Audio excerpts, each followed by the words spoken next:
Sometimes life pushes you so low that even your own family starts to pity you. Ethan Morris knew that feeling well as he held his daughter's small hand, staring at the eviction notice taped to their apartment door. The yellow paper seemed to glow in the dim hallway light, a beacon announcing his failure to the entire building. 30 days to vacate. His fingers tightened around Lily's hand, feeling her tiny bones beneath the skin. She looked up at him, 8 years old with eyes too understanding for her age. "Is that bad, Dad?" Ethan forced a smile that didn't reach his eyes. 15 years at Oak Ridge Lumber, gone overnight when the mill closed. 6 months of increasingly desperate job searches. Rent payments missed once, then twice. Now this. "Just some grown-up stuff, Pumpkin. Let's get inside." The cramped one-bedroom apartment felt smaller each day. Dishes from breakfast still sat in the sink. Bills spread across the wobbly kitchen table. Lily's homework scattered on the floor near the couch where Ethan slept so she could have the bedroom. He'd given up everything else, but he wouldn't give up his daughter's dignity. The phone rang. Ethan's stomach tightened when he saw the caller ID. Jessica, his ex-wife. "You're late with the child support again." Her voice was cold, professional. The warmth they once shared had evaporated years ago. "This is the third time, Ethan." "I know, the mill closure. I don't want excuses. I want what's owed for our daughter." A pause. "If this continues, my lawyer says we have grounds to revisit custody arrangements." The threat hung in the air like smoke. Ethan's hand gripped the phone until his knuckles turned white. "You can't take her from me, Jess. She's all I have." "Then figure it out. That's what fathers do." The line went dead. Ethan set the phone down carefully, like it might explode. When he turned, Lily stood in the doorway, her stuffed rabbit clutched against her chest. The worn toy had been her constant companion since Jessica left 2 years ago. "Is Mom mad again?" Ethan crossed the room and knelt before her, his bad knee protesting from an old construction injury. "Grown-up stuff," he said, smoothing her dark hair. "Nothing for you to worry about." Lily studied his face with that particular mixture of wisdom and innocence that sometimes made Ethan forget she was still just a child. "You look sad, like when the mill closed." Ethan pulled her close, breathing in the scent of her strawberry shampoo, the cheap kind from the dollar store, because the good brands cost too much now. "Just thinking about some bills, that's all." A knock at the door interrupted them. Ethan stood, wincing as his knee popped. Through the peephole, he saw William Anderson, a thin man with kind eyes who had practiced law in Oak Ridge longer than most people had lived there. "Mr. Morris?" Anderson asked when Ethan opened the door. "I'm William Anderson, attorney at law. May I come in?" The lawyer's suit had probably been expensive 20 years ago. He carried a worn leather briefcase and had the look of a man who had delivered both good news and bad news often enough to know that people's lives could change with a few words on paper. "Sorry about the mess," Ethan said, hastily clearing papers from the kitchen table. "We weren't expecting company." "Hello there," Anderson said, smiling at Lily, who watched shyly from behind Ethan's leg. "You must be Lily. I've heard good things about you." Lily tilted her head, curiosity overcoming caution. "From who?" "From whom?" Ethan corrected gently. "From Thomas Reed," Anderson replied, setting his briefcase on the table. "Your father's godfather." Ethan froze. "Thomas? I haven't heard from him in years. Not since—" He trailed off, memories flooding back of summer days spent in the forest, learning about trees and birds and how things worked. Thomas had been his father's best friend, a quiet man who lived alone in a cabin in the woods outside town. After Ethan's parents died in the car accident, Thomas had stayed in touch, sending birthday cards and occasional letters, but they'd lost contact after Ethan married Jessica. "I'm afraid I have some difficult news," Anderson said, opening his briefcase. "Thomas Reed passed away 3 weeks ago, peacefully, in his sleep." Ethan sank into a chair. Thomas had been old, yes, but he'd always seemed somehow timeless, like the ancient trees he loved. "I didn't know. I should have kept in touch better." "He spoke of you often," Anderson said, "with great fondness." "Did you know him well?" "I handled his legal affairs for 40 years. Anderson removed a folder from his briefcase. "Which brings me to why I'm here." Thomas's will was quite straightforward. Most of his possessions were donated to various environmental organizations. His property, all 40 acres, goes to the State Forestry Service with one specific exception. The lawyer's eyes twinkled as he looked at Ethan and Lily. He left you what he called the treehouse and all its contents, plus a 20-foot radius around the base of the tree. Ethan blinked. The treehouse? Just the structure itself? And its contents, yes. Not the land it sits on, except for that small radius. The rest transfers to the state. Lily's eyes widened. We get a treehouse? Anderson reached into his folder and withdrew something that made both Morrises gasp. It was a wooden key, unlike any key Ethan had ever seen. Carved from what looked like redwood, it was intricate beyond belief. Tiny leaves and vines spiraled around the shaft, and the head was shaped like a miniature tree with branches extending in perfect symmetry. The craftsmanship was extraordinary, each detail carved with the precision of someone who had spent countless hours perfecting the work. Thomas made this himself, Anderson said, placing it carefully on the table. According to his instructions, this is the only key to the treehouse. He wanted you to have it, along with this letter. The envelope was thick, cream-colored piece that felt substantial beneath Ethan's fingers. His name was written across the front in Thomas's careful handwriting. Should I read it now? Ethan asked. Anderson shrugged. That's up to you. Thomas didn't specify. Lily was examining the wooden key with wonder, turning it over in her small hands to study each carved detail. Can we go see the treehouse, Dad, please? Ethan remembered their last visit to Thomas's property years ago. Lily had been 4 then, and they had taken a short hike through the woods to see the treehouse Thomas had mentioned in passing. From what Ethan recalled, it had been a simple wooden platform built around a massive redwood tree, accessible by a rope ladder. Lily had been too small to climb up, and Thomas had seemed almost relieved by that, as if he preferred to keep his private space truly private. I suppose we should take a look at what we've inherited, Ethan said, though the words felt strange in his mouth. Inherited, as if a treehouse was something substantial, something that mattered. Anderson closed his briefcase and stood. The property is about 15 miles north of town, off Forest Service Road 247. Thomas's instructions were quite specific. He wanted you to discover everything for yourself. The old lawyer smiled. He said you'd understand when you saw it. After Anderson left, Ethan sat at the kitchen table, turning the wooden key over in his hands. The weight of it surprised him. It was heavier than it looked, as if the wood itself carried the density of years and intention. Dad, Lily said quietly, do you think Thomas was trying to help us? The question hit him harder than he expected. Ethan looked at his daughter, really looked at her, and saw Thomas's influence in the way she considered things carefully before speaking, in the way she found wonder in small details. Thomas had always treated her as if her thoughts and observations mattered, something that had seemed so natural Ethan had never thought about it consciously. I think maybe he was, sweetheart. He glanced at the eviction notice still folded on the counter. They had 30 days before the sheriff would come to escort them from the apartment. 30 days to figure out what came next. Maybe Thomas's treehouse wouldn't solve anything. Maybe it was just a curious old man's whimsical gift, a wooden platform in the woods that would provide a few hours of distraction before reality set in again. But as Ethan looked at the intricate key, at the care that had gone into creating something so beautiful and personal, he felt the first stirring of something he hadn't experienced in months. Hope. The drive to Thomas's property took them deeper into the forest than Ethan remembered. Forest Service Road 247 wound through stands of Douglas fir and cedar, climbing steadily until the air grew thin and cool. Lily pressed her face to the passenger window of Ethan's aging pickup truck, watching for wildlife among the towering trees. I forgot how quiet it is out here, she said, her breath fogging the glass.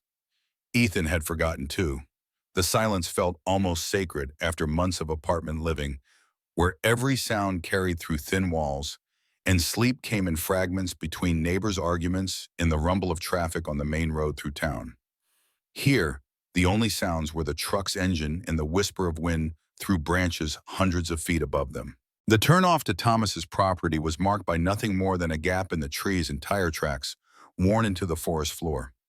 Ethan followed the rough path for nearly a mile before it opened into a clearing where Thomas's small cabin sat beside a vegetable garden that had gone wild with late summer growth. Ethan parked beside the cabin and helped Lily down from the truck. The wooden key felt warm in his pocket, as if it had absorbed heat from his body during the drive. Thomas's instructions had been clear.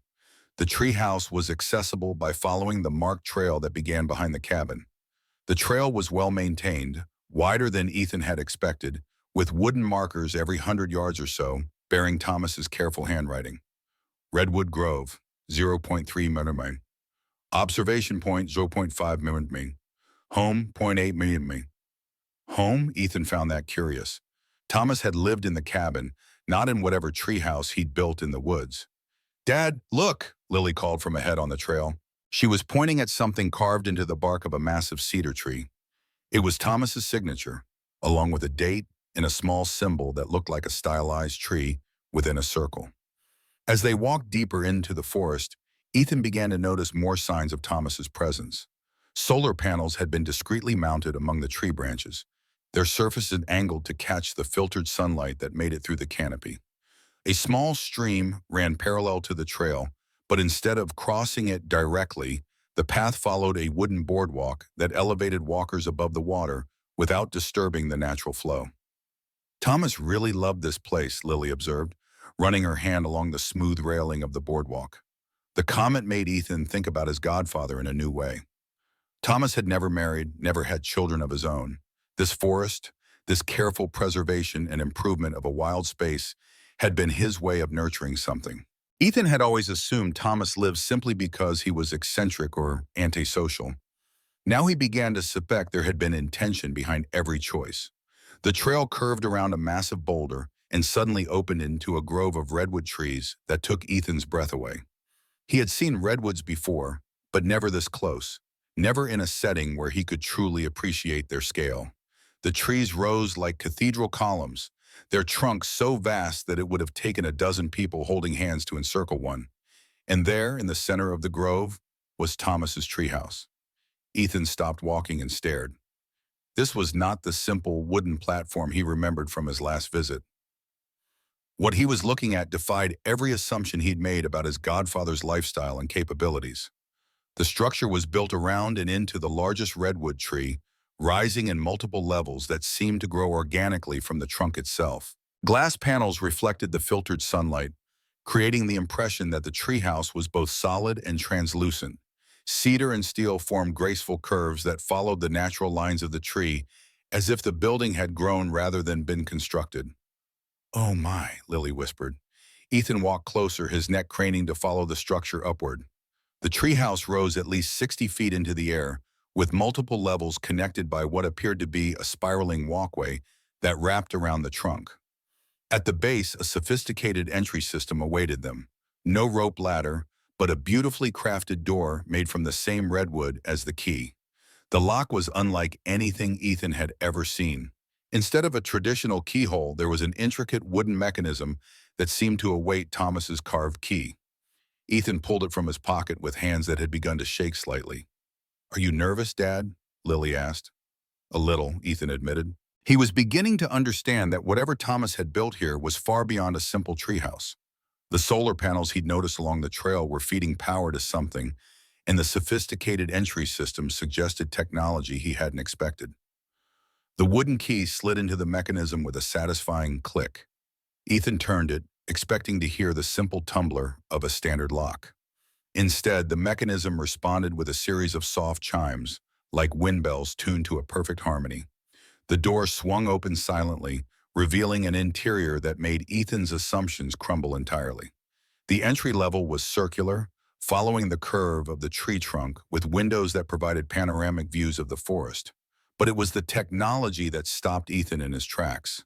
Embedded seamlessly into the wooden walls were touchscreens showing what appeared to be environmental readings: temperature, humidity, wind speed, solar energy generation. A central console displayed a three-dimensional map of the surrounding forest, with various monitoring points marked in different colors. "Dad," Lily said in a small voice, "I don't think this is just a treehouse." Ethan was beginning to reach the same conclusion. The craftsmanship was extraordinary. But more than that, the integration of technology and nature was unlike anything he'd seen. Whoever had designed and built this structure had possessed knowledge and resources far beyond what Ethan had imagined Thomas capable of. A spiral staircase led to the upper levels, crafted from the same redwood as the key and door. Each step was perfectly fitted, worn smooth but solid. As they climbed, Ethan noticed that the tree's living wood had been preserved wherever possible. The structure seemed to embrace the tree rather than fight it, accommodating the natural growth patterns and seasonal movements of the massive redwood. The second level contained what could only be described as a laboratory. Workbenches lined the curved walls, equipped with tools and equipment that Ethan couldn't identify. Glass-fronted cabinets displayed an array of devices and components, all organized with scientific precision. At the center of the room, a large display screen showed rotating images of what appeared to be technical blueprints. "Look at this, Dad," Lily called from beside one of the workbenches. She was examining a device the size of a shoebox, covered in solar panels and connected to what looked like water filtration equipment.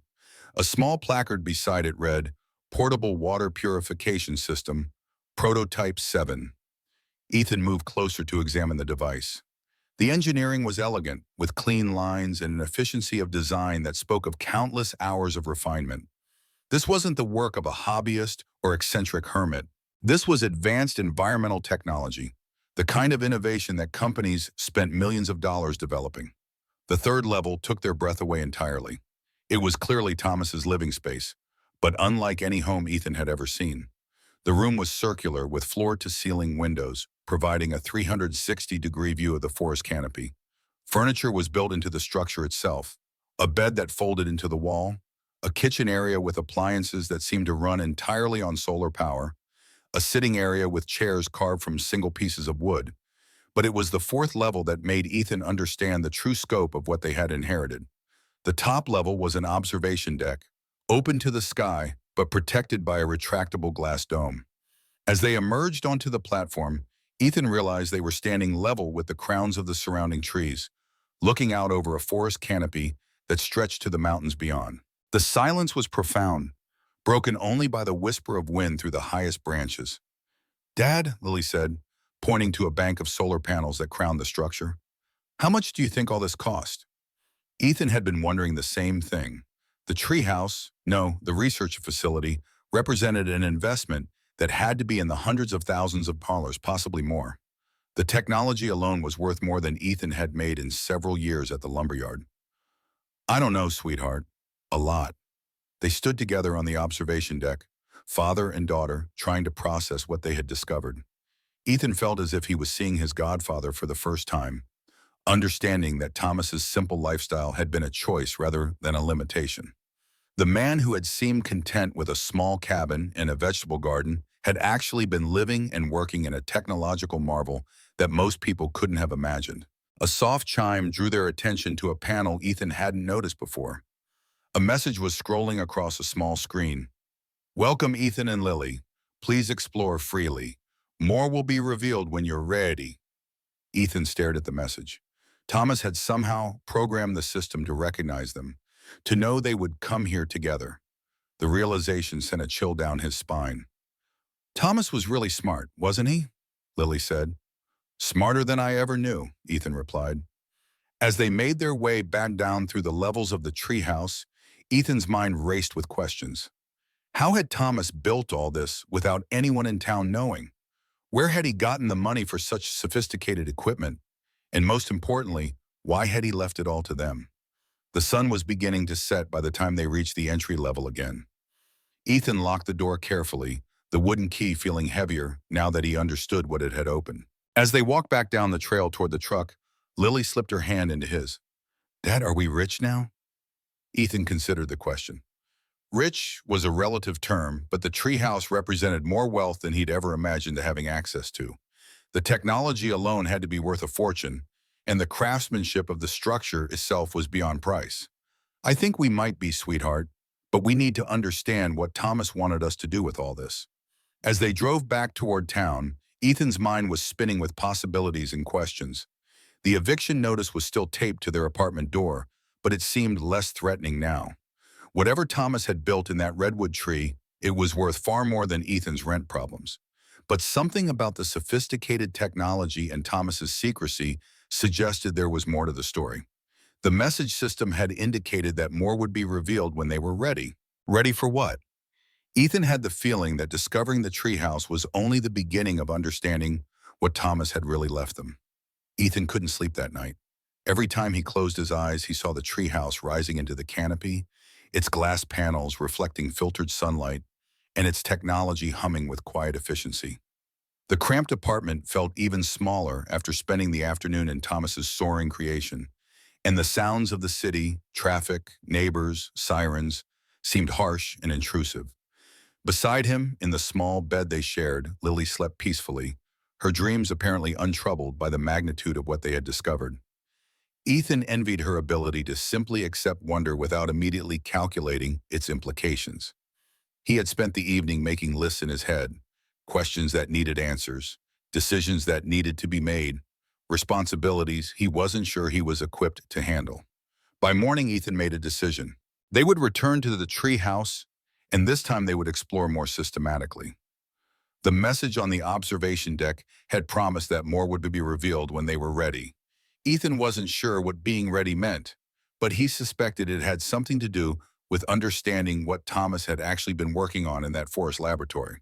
"Can we go back today?" Lily asked over breakfast, as if reading his thoughts. "That's exactly what I was thinking." This time, Ethan brought supplies: water, sandwiches, a notebook, and his phone with its camera. If Thomas had left them valuable technology, Ethan needed to document it properly. The eviction notice remained taped to their door, but its urgency had dimmed. Whatever Thomas had built was worth far more than a month's rent. The drive to the property felt familiar now, and Ethan found himself anticipating the moment when the forest would open into Thomas's redwood grove. Lily chatted about the treehouse during the drive, asking questions that Ethan couldn't answer, but that showed she was thinking about what they had seen with the systematic curiosity she had inherited from her mother. "Do you think other people know about it?" she asked. "I don't think so. Thomas was pretty private about his work. But how could he build something so big without anyone helping?" It was a good question. The treehouse wasn't something one person could have constructed alone, not with the sophisticated technology and precision craftsmanship they had observed. Someone had helped Thomas, or he had hired crews and somehow convinced them to keep quiet about the project. When they reached the grove, Ethan approached the treehouse with more confidence. The wooden key felt comfortable in his hand now, and the chiming lock mechanism seemed to welcome them back. Inside, the environmental displays showed slightly different readings than the day before, confirming that the systems were actively monitoring the forest conditions. "Let's start with the laboratory level," Ethan said. "I want to understand what Thomas was actually working on." The second-level laboratory was even more impressive in daylight. Ethan began systematically examining the equipment and prototypes, using his phone to photograph everything while taking notes in his notebook. The water purification device Lily had found was just one of dozens of innovations displayed throughout the space. On one workbench, Ethan found prototypes for what appeared to be ultra-efficient solar cells, their surfaces covered with a material that seemed to absorb and concentrate even the filtered light that made it through the forest canopy.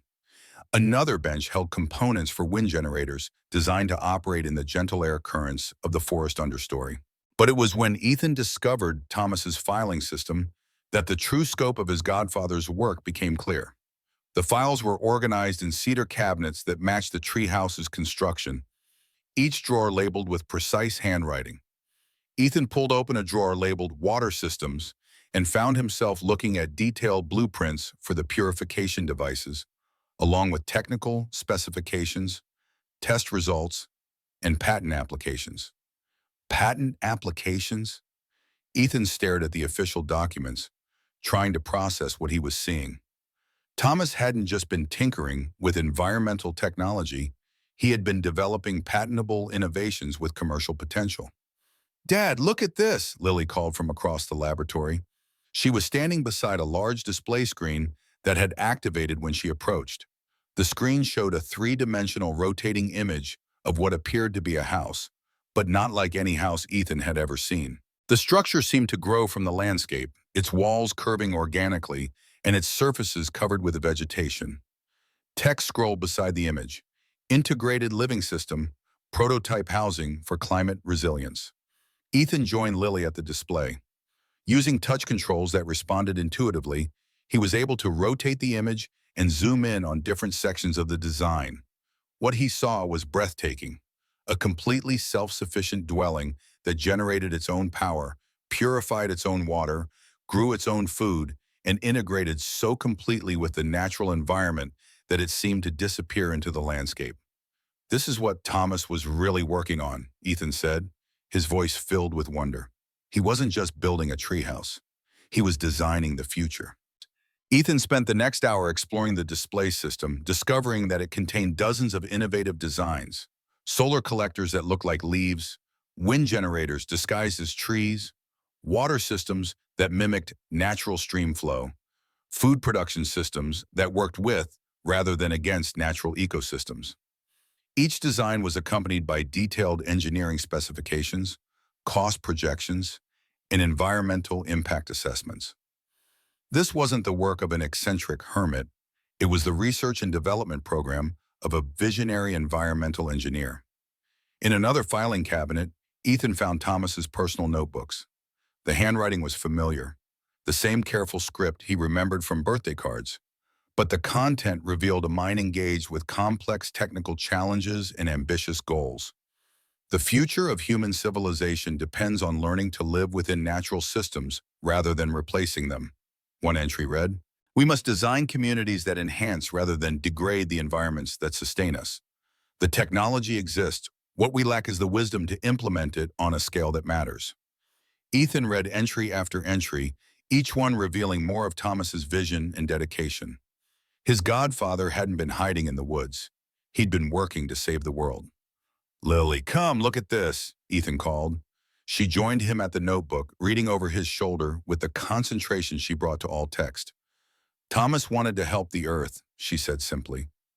"I think he did more than want to help," Ethan replied. "I think he figured out how."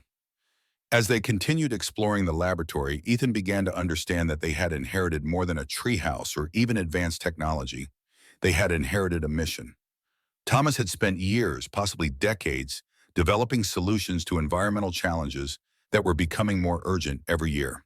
The treehouse itself was a proof of concept, demonstrating that sophisticated human living could exist in harmony with natural systems. The question was, what did Thomas expect them to do with this inheritance? Ethan found part of the answer in a folder labeled Implementation Strategy. The documents inside outlined plans for sharing Thomas's innovations with the world, but not through traditional commercial channels. Instead, Thomas had envisioned a foundation that would freely distribute the technology to communities that needed it most, places threatened by climate change, water scarcity, or energy poverty. "The goal is not profit, but proliferation," one document explained. "These technologies must reach the people and places where they can do the most good, regardless of their ability to pay." Ethan sat back in Thomas's chair, trying to process the implications. His godfather had left them not just wealth, but responsibility. The treehouse and its technology represented years of work toward a goal that was larger than personal success or financial security. "Dad," Lily said quietly, "do you think we're supposed to continue Thomas's work?" Ethan looked at his daughter, seeing Thomas's influence in the thoughtful way she considered complex questions. "I think maybe we are, sweetheart, but I'm not sure we're qualified for something this important." "Thomas must have thought we were," she replied with the simple logic of childhood. "Otherwise, he wouldn't have left it to us." As afternoon shadows began to lengthen across the laboratory, Ethan made copies of the most important documents and files. He needed time to study and understand what Thomas had really been working on. And he needed to research the commercial potential of the innovations they had inherited. But first, he needed to understand who else might know about Thomas's work. In a file labeled Correspondence, Ethan found letters and emails that made his blood run cold. Companies were indeed interested in Thomas's innovations. Very interested. Environmental technology firms, energy corporations, and government agencies had all attempted to contact Thomas over the years, some offering to buy his patents, others threatening legal action if he didn't share his research. The most recent letter was dated just 2 months before Thomas's death. It was from a company called Meridian Energy Solutions, and the tone was distinctly threatening. "Mr. Reed," it read, "our patience with your refusal to cooperate is wearing thin. The technologies you have developed, represent significant commercial opportunities that could benefit millions of people. Your selfish hoarding of these innovations borders on criminal negligence. We strongly advise you to reconsider our generous offer before we are forced to pursue other options. Ethan felt a chill that had nothing to do with the forced air. If companies like Meridian Energy Solutions knew about Thomas's work, they would soon know about the inheritance. And if they had been threatening Thomas, they might not hesitate to pressure Ethan as well. Dad, you look worried, Lily observed. I think we might have inherited more than just a treehouse and some technology, Ethan said carefully. I think we might have inherited some problems too. As they locked up the treehouse and walked back toward the truck, Ethan's mind was racing with new concerns. Thomas's work was valuable, potentially worth millions of dollars, but that value came with risks. Companies and organizations that wanted access to the technology might not respect Ethan's right to control how it was used. The drive back to town was quiet, both of them lost in thought. Ethan was beginning to understand that the treehouse represented not just an answer to their financial problems, but a choice about what kind of future they wanted to help create. By the time they reached their apartment, Ethan had made another decision. Tomorrow, he would begin researching Meridian Energy Solutions and the other companies that had contacted Thomas. If they were going to inherit Thomas's mission, they needed to understand what they were up against. The eviction notice was still taped to their door, but now it seemed like the least of their worries. Ethan spent the next morning at the Oak Ridge Public Library, using their internet connection to research the companies that had been contacting Thomas. What he discovered made him understand why his godfather had been so secretive about his work. Meridian Energy Solutions was a subsidiary of a multinational corporation with a history of acquiring small technology companies and their patents, often through aggressive legal tactics. Environmental advocacy groups had accused them of purchasing promising green technologies only to shelve them when they threatened the parent company's traditional energy interest. Other companies on Thomas's correspondence list had similar profiles. Large firms with the resources to tie up patents in legal battles for years, effectively preventing innovations from reaching the market if they chose to do so. Daddy, you've been reading for a long time, Lily said, looking up from the children's book she had been reading at the library table beside him. I'm trying to understand some complicated grown-up stuff about Thomas's work. Is someone trying to take it away from us? Ethan was continually amazed by his daughter's ability to cut through complexity and identify the essential issue. Some people might try, he said, but we're not going to let them. As they walked home from the library, Ethan's phone rang. The number was unfamiliar, but he answered anyway. Mr. Morris, this is Victoria Chen from Meridian Energy Solutions. I understand you've recently inherited some property that might interest our company. Ethan stopped walking. How did you get this number? Public records, Mr. Morris. When someone inherits property, it becomes a matter of public record. We'd very much like to discuss a business opportunity with you. I'm not interested. I think you might reconsider when you hear our offer. We're prepared to pay substantial money for certain technologies that may have been on the property you inherited. Technologies that could benefit millions of people if properly developed and distributed. Ethan thought about the threatening letter he had found in Thomas's files. And if I'm not interested in selling, well, that would be unfortunate for everyone involved. The line went dead. Ethan stared at his phone, his hands trembling slightly with anger. They hadn't even been to the tree house themselves, and already corporate interests were circling like vultures. Who was that, Dad? Lily asked. Someone who wants to buy Thomas's inventions. Are we going to sell them? Ethan looked down at his daughter, seeing Thomas's influence in her serious expression. What do you think we should do? Lily considered the question with the gravity she brought to important decisions. I think Thomas left them to us because he trusted us to take care of them. If he wanted to sell them, he would have done it himself. Ethan felt a surge of pride in his daughter's wisdom. I think you're right. That afternoon, they returned to the treehouse. This time, Ethan went directly to Thomas's personal journals, looking for more information about his godfather's intentions and the pressures he had faced from commercial interests. What he found was both illuminating and disturbing. Thomas's early entries revealed a brilliant engineer who had worked for major corporations before becoming disillusioned with their priority. They want innovations that generate profit, not solutions that solve problems, one entry read.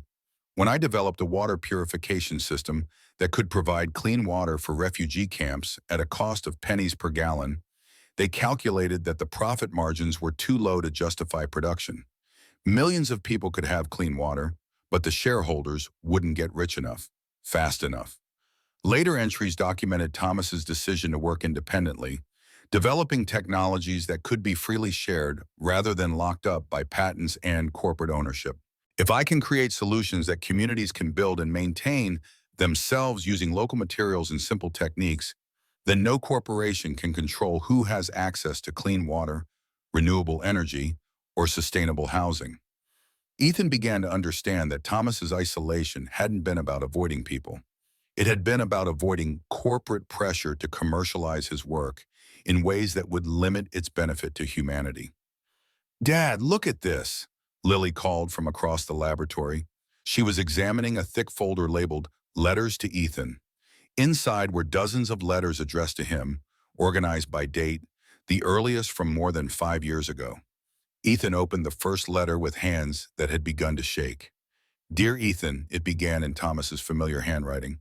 "If you are reading this, then I am gone, and you have inherited the work of my lifetime. I know this responsibility seems overwhelming, but I chose you carefully. You have something that most people lack, the integrity to choose what's right over what's profitable." Ethan read through letter after letter, each one revealing more of Thomas's plan and expectations. His godfather had been preparing Ethan for this inheritance for years, watching how he handled challenges and setbacks, observing his dedication to Lily despite the difficulties of single parenthood. "You've never taken the easy path when it would hurt someone else," one letter explained. "You've worked honest jobs for honest pay, even when dishonest shortcuts were available. You've put Lily's well-being ahead of your own comfort. These qualities make you the right person to protect these innovations and ensure they reach the people who need them most." The final letter was dated just 1 month before Thomas's death. "The pressure from corporations is increasing," it read. "They know I have developed technologies worth millions of dollars, and they are becoming more aggressive in their attempts to force me to sell. I fear that my time is running short, not because of age or illness, but because powerful interests will not allow these innovations to remain independent much longer." Ethan felt a chill as he continued reading. "If something happens to me, you will face the same pressures. Companies will offer you enormous sums of money for technologies that could change the world. The temptation to accept will be strong, especially given your financial struggles. But I urge you to remember that the true value of these innovations lies not in their commercial potential, but in their ability to help communities become self-sufficient and resilient."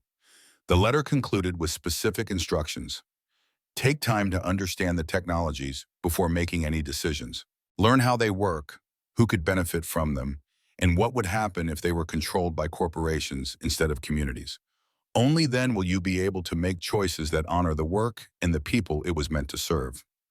"Thomas was really worried about something, wasn't he?" Lily observed, reading over Ethan's shoulder. "He was worried about the same thing I'm worried about now," Ethan replied.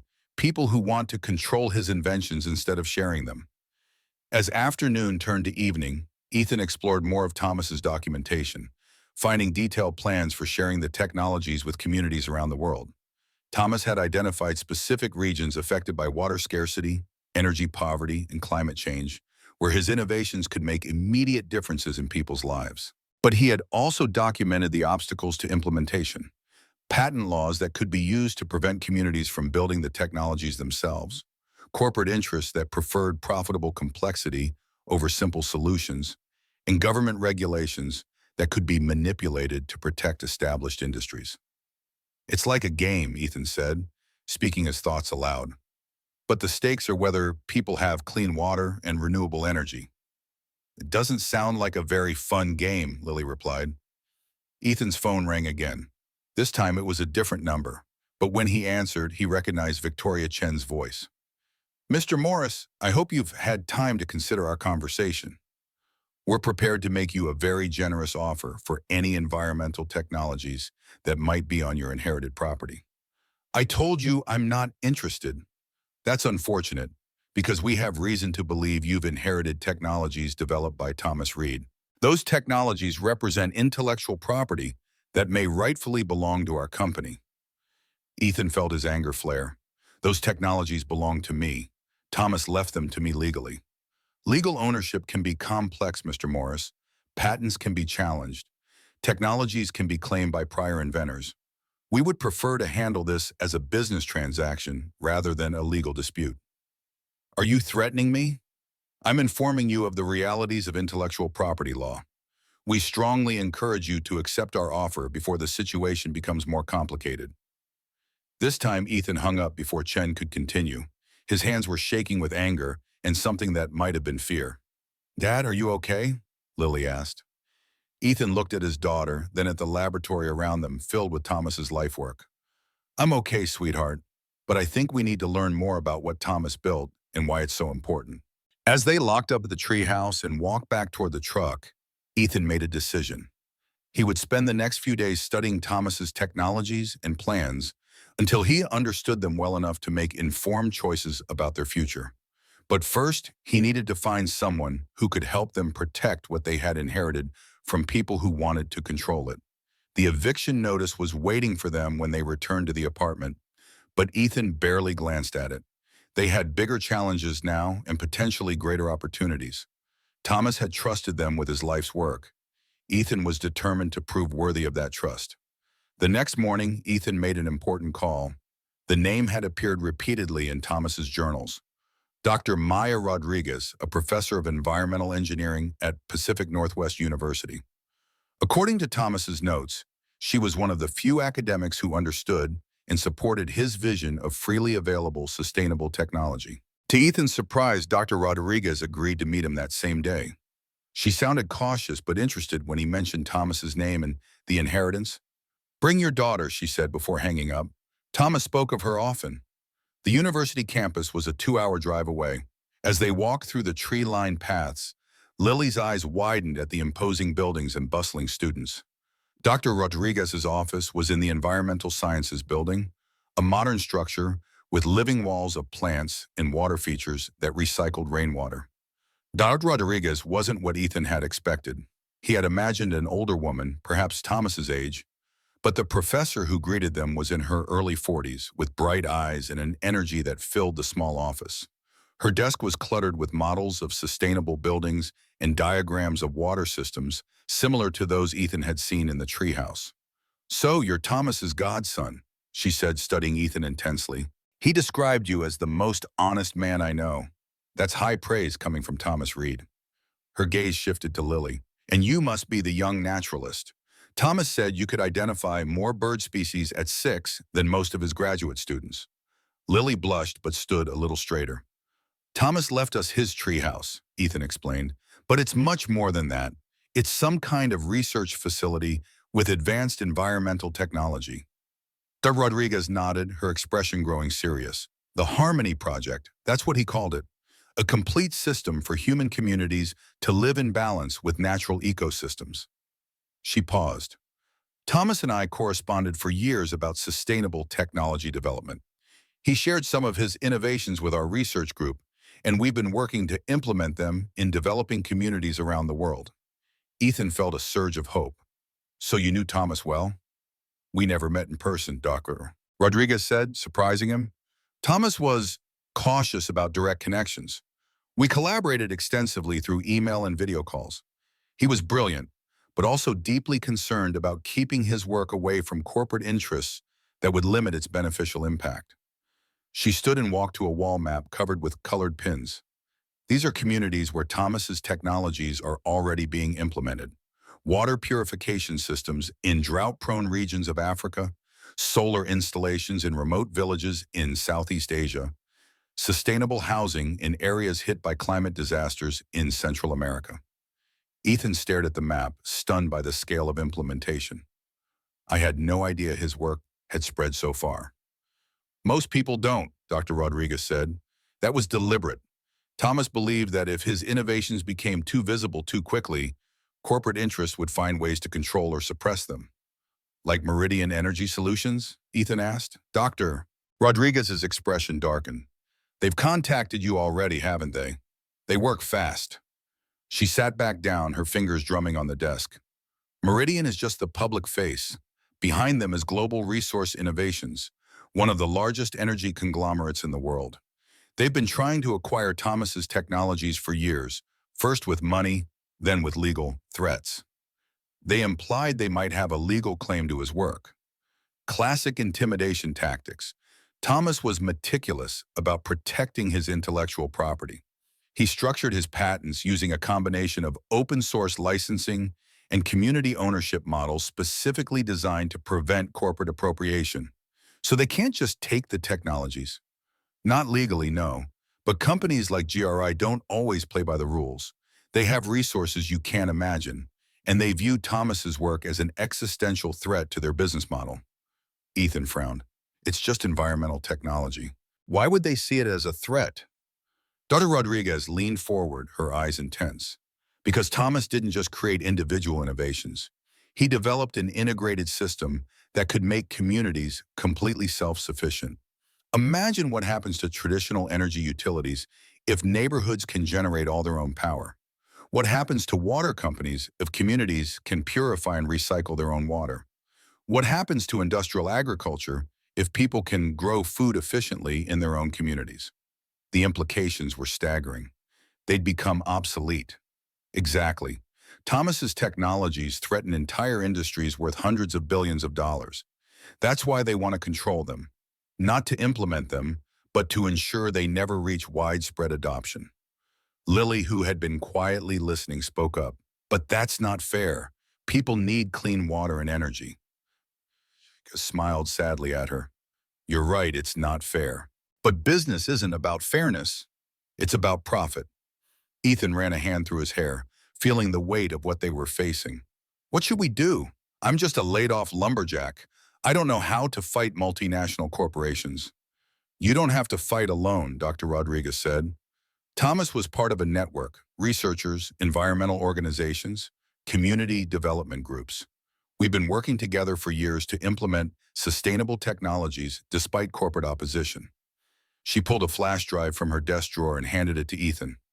This contains contact information for the network, along with legal resources that can help protect Thomas's innovations. We have lawyers, funding, and political connections, but we need someone who can legally represent Thomas's work now that he's gone. Someone like me, Ethan said quietly. Thomas chose you for a reason, Mr. Morris. He believed in you. Ethan pocketed the flash drive, his mind racing. Can I ask you something else? The treehouse, it's incredible, but it seems like it would have cost millions to build. Thomas lives simply. Where did he get that kind of money? De Rodriguez smiled. Thomas didn't tell you everything, did he? Before he withdrew from corporate life, he was one of the most successful environmental engineers in the country. He designed water systems for cities, renewable energy installations for governments. He made his fortune the traditional way, then spent the last 20 years using it to develop technologies that corporations couldn't control. Ethan was stunned. The quiet, modest man who had taught him to fish and identify trees had been hiding depths he never imagined. There's something else you should know, Dr. Rodriguez continued. Our sources tell us that Meridian is preparing legal action. They'll likely file preliminary patent claims on technologies similar to Thomas's, then use the legal process to force you into negotiations or costly court battles. Can they do that? They don't need access to Thomas's actual work to file preliminary claims. They just need descriptions that are close enough to create legal uncertainty. Then they can use the threat of expensive litigation to pressure you into licensing agreements or outright sales.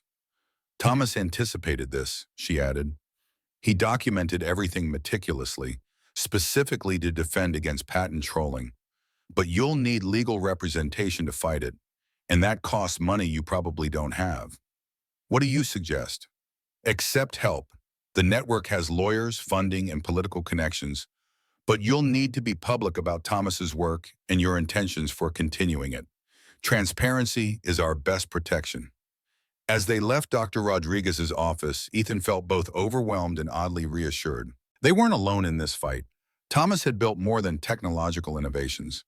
He had created a community of people dedicated to making those innovations available to those who needed them most. She's nice, Lily said as they walked back to the truck. I like how she talks to me like I understand things. Ethan smiled. Thomas would have appreciated that too. On the drive home, Ethan made a decision that felt both terrifying and inevitable. He would accept Dr. Rodriguez's offer of help and commit to continuing Thomas's work. The alternative, selling the technologies to companies that would suppress them, was unthinkable now that he understood their potential to help people around the world. But when they arrived back at their apartment building, Ethan knew their challenges were just beginning. 3 news vans were parked outside, and reporters were setting up cameras near the entrance. "Mr. Morris," one called as soon as they spotted him.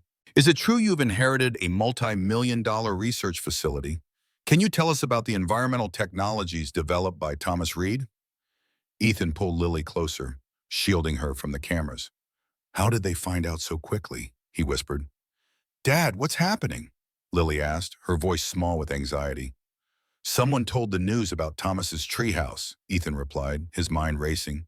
This had to be Meridian's doing, a way to force him into the public eye before he was ready. A reporter pushed a microphone toward them. "Mr. Morris, sources say you've inherited technologies worth millions of dollars. What are your plans for them?" Ethan took a deep breath. Dr. Rodriguez had said transparency was their best protection. Maybe this was an opportunity rather than a problem. "My godfather, Thomas Reed, was a visionary environmental engineer," he began, his voice steadier than he expected. "He spent decades developing technologies to help communities become self-sufficient and sustainable. He left those innovations to my daughter and me because he trusted us to ensure they reach the people who need them most." The reporter's eyes widened at the soundbite. "And what exactly are these technologies?" "Systems that provide clean water, renewable energy, and sustainable housing to communities regardless of their economic status. Technologies designed to be built and maintained by the people who use them, not controlled by corporations or governments." "What about Meridian Energy Solutions? They've expressed interest in acquiring these technologies." So it was Meridian behind the media attention. "These innovations aren't for sale," Ethan said firmly. "Thomas designed them to be freely shared with communities that need them. That was his vision, and we intend to honor it." As the reporters fired more questions, Ethan felt Lily's hand tighten in his. He looked down to see her watching him with pride in her eyes. For the first time since losing his job, Ethan felt a sense of purpose that went beyond paying bills and avoiding eviction. Thomas had left them more than a treehouse and financial security. He had left them a mission that could help communities around the world become more resilient and sustainable. The path ahead would be difficult, but Ethan was beginning to believe that they were equal to the challenge. "Come on, sweetheart," he said to Lily, gently guiding her through the crowd of reporters. "We have work to do." The media attention exploded overnight. By morning, Ethan's brief sidewalk interview had gone viral, picked up by national news networks and environmental blogs. His phone buzzed constantly with calls from reporters, environmental organizations, and what seemed like every lawyer in the state offering representation. "Dad, there are more people outside," Lily said, peering cautiously through the apartment window. The crowd had grown, not just reporters now, but curious neighbors and what appeared to be representatives from various companies and organizations, judging by their suits and clipboards. Ethan sighed, running a hand through his hair. "I guess we shouldn't be surprised. Thomas's work is important." "Are we in trouble?" He knelt to meet her eyes. "No, sweetheart, but things are going to be complicated for a while. Remember how Dr. Rodriguez said we need to be open about Thomas's work? Well, this is part of that." Ethan's phone rang again. Dr. Rodriguez this time. He answered gratefully. "I see you've made the headlines," she said without preamble. "Not by choice. There were reporters waiting when we got home." "Meridian's doing, no doubt. They're trying to force your hand." She paused. "But this might work in our favor. The more public Thomas's technologies become, the harder it will be for corporations to suppress them." "What should we do now?" "You need proper legal representation immediately. I've contacted Andrew Patel. He's the environmental lawyer who helped Thomas set up his patent structure. He can meet you at the treehouse this afternoon." "The treehouse? Wouldn't his office be better?" "Andrew believes corporate interests may have your apartment under surveillance. The treehouse is more secure. Thomas designed it that way." The thought sent a chill down Ethan's spine. How deep did this go? "There's something else," Dr. Rodriguez continued. "Our network has been monitoring corporate legal filings. Meridian submitted preliminary patent applications this morning for technologies suspiciously similar to Thomas's water purification and solar collection systems. Already? That was fast. They've been planning this for years, waiting for Thomas to slip up or become unavailable. His death gave them the opening they needed. Her voice softened. I'm sorry to be blunt, but you need to understand what we're dealing with. I understand. We'll meet Mr. Patel at the treehouse. Escaping the media encampment required strategy. Ethan called Mrs. Hernandez from apartment 3B, whose son worked for a local rideshare service. 20 minutes later, they slipped out the back entrance while Mrs. Hernandez's son created a diversion at the front, pretending to escort the man from the news to his car. The forest felt different today, less welcoming, more watchful. As they followed the trail to the redwood grove, Ethan found himself scanning the trees for signs of intrusion. Had someone else visited the treehouse since yesterday? Was someone watching them now? Lily sensed his tension. Dad, are you scared? Just being careful, he replied, squeezing her hand. When they reached the clearing, a man was already waiting, sitting calmly on a fallen log. Andrew Patel was younger than Ethan had expected, mid-30s perhaps, with dark-rimmed glasses and an energy that seemed barely contained even in stillness. He rose as they approached, his smile genuine. Mr. Morris, and you must be Lily. He extended a hand to each of them. I'm Andrew Patel. I worked with Thomas on his legal protections for the Harmony Project. You knew Thomas well? Ethan asked. As well as anyone did, I suppose. He was cautious about personal connections, but we developed a friendship over the years. Patel's eyes drifted to the treehouse. I helped him structure the patents and property arrangements. Beautiful, isn't it? I've only seen it in photos before. As they approached the entrance, Ethan noticed something concerning, slight marks around the lock mechanism, barely visible but definitely new. Someone's tried to get in, he said, pointing to the scratches. Patel examined them, frowning. Doesn't look like they succeeded. Thomas's security systems are extraordinary. Let's get inside and check. The wooden key worked perfectly despite the tampering attempt. Inside, the environmental displays showed normal readings, and nothing seemed disturbed. Ethan felt a wave of relief. Thomas told me about the security measures, Patel said as they ascended to the laboratory level. The lock is just the first layer. There are redundant systems throughout, sensors, cameras, even electromagnetic shielding to prevent remote access to the computers. Cameras? Ethan asked, surprised. I haven't seen any. Patel smiled. That's the point. But they're here constantly recording and uploading data to secure servers. He approached one of the workstations and typed a complex command. Immediately, a screen displayed multiple camera views of the treehouse exterior and the surrounding forest. Thomas was paranoid, Patel explained, but with good reason. Let's check the footage from last night. The system showed two men in dark clothing examining the entrance around midnight. They tried various tools on the lock before eventually giving up and retreating into the forest. Meridian's people, most likely, Patel said grimly. Amateur work, though. They clearly don't understand what they're dealing with. What exactly are we dealing with, Mr. Patel? Ethan asked. Everyone keeps telling me how valuable Thomas's work is, how threatened powerful people feel by it. I'm still trying to understand why. Patel gestured toward the laboratory around them. What do you see here, Mr. Morris? Advanced environmental technology, water purification, renewable energy, sustainable housing designs. And what happens if these technologies have become freely available to communities worldwide? Ethan thought about Dr. Rodriguez's explanation. Existing industries become obsolete. Energy utilities, water companies, traditional construction, they all lose business. Exactly. But it's even bigger than that. Patel's eyes lit with the passion of someone explaining their life's work. Thomas didn't just create more efficient versions of existing technologies. He developed systems that fundamentally changed the relationship between human communities and natural resources. He moved to one of the display screens and pulled up a model of a small village. This is a community in Kenya where we implemented Thomas's water system last year. Before, they were dependent on unreliable aid deliveries and spent hours daily collecting contaminated water. Now, they purify their own water, grow 3 times more food with 60% less water usage, and have eliminated waterborne disease. The screen shifted to another location. This is an island community in the Philippines that used to import diesel for generators at a crippling expense. Thomas's solar and wind systems made them energy independent within 6 months. They now export excess energy to neighboring islands. These aren't just technological improvements, Patel continued. They're liberation technologies. They free communities from dependency, and dependency is incredibly profitable for certain interests. The lawyer's words resonated with something Ethan had been feeling since they discovered the treehouse.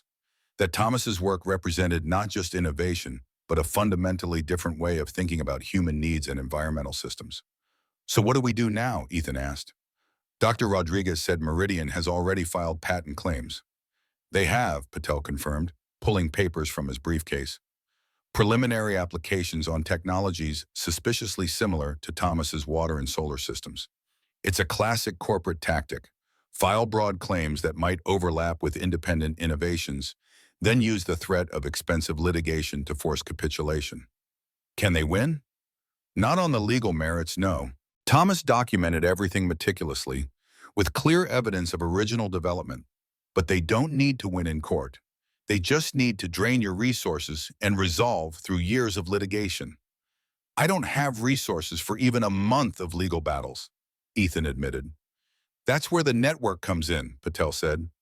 We've been preparing for this for years. Environmental organizations are ready to provide legal support. Academic institutions can testify to Thomas's original development. Community implementation partners can demonstrate prior use of the technologies. He spread documents across the workbench. These are the legal protections Thomas already established. Open source licenses for core technologies, community ownership structures for implementation systems, and strategic patent filings that block corporate attempts to control the innovations. Lily, who had been quietly exploring the laboratory while they talked, joined them at the workbench. "What can I do to help?" she asked solemnly. Patel smiled at her. "Thomas told me you're an excellent observer, Lily. We need good observers right now, people who notice details others might miss." She nodded seriously, accepting the responsibility. "As for immediate steps," Patel continued, turning back to Ethan, "we need to secure the treehouse and all its data. Then we need to make strategic decisions about which technologies to prioritize for public release." "Public release?" Ethan asked. "The best defense against corporate appropriation is widespread public knowledge. If these technologies are already being implemented in communities worldwide, it becomes much harder for companies to control them through legal maneuvers." The strategy made sense, but Ethan felt the weight of responsibility growing heavier. He was being asked to make decisions with global implications, decisions that would affect not just his and Lily's future, but potentially the future of communities around the world. "I'm not sure I'm qualified for this," he admitted. "Thomas thought you were," Patel said simply. "He spent years observing how you make decisions, how you prioritize others' needs over your own comfort. Those are exactly the qualities needed for this work." Before Ethan could respond, a soft alarm chimed from the security system. The screen showed a vehicle approaching on the forest road. Not the rough pickup trucks that had carried the nighttime intruders, but a sleek black SUV with tinted windows. "They're getting bolder," Patel murmured. "Who is it?" Lily asked, peering at the screen. "Let's find out." Patel typed another command, and the camera view zoomed in as the vehicle parked and its occupants emerged. Ethan recognized Victoria Chen immediately, the sharp-suited executive from Meridian Energy Solutions who had called him yesterday.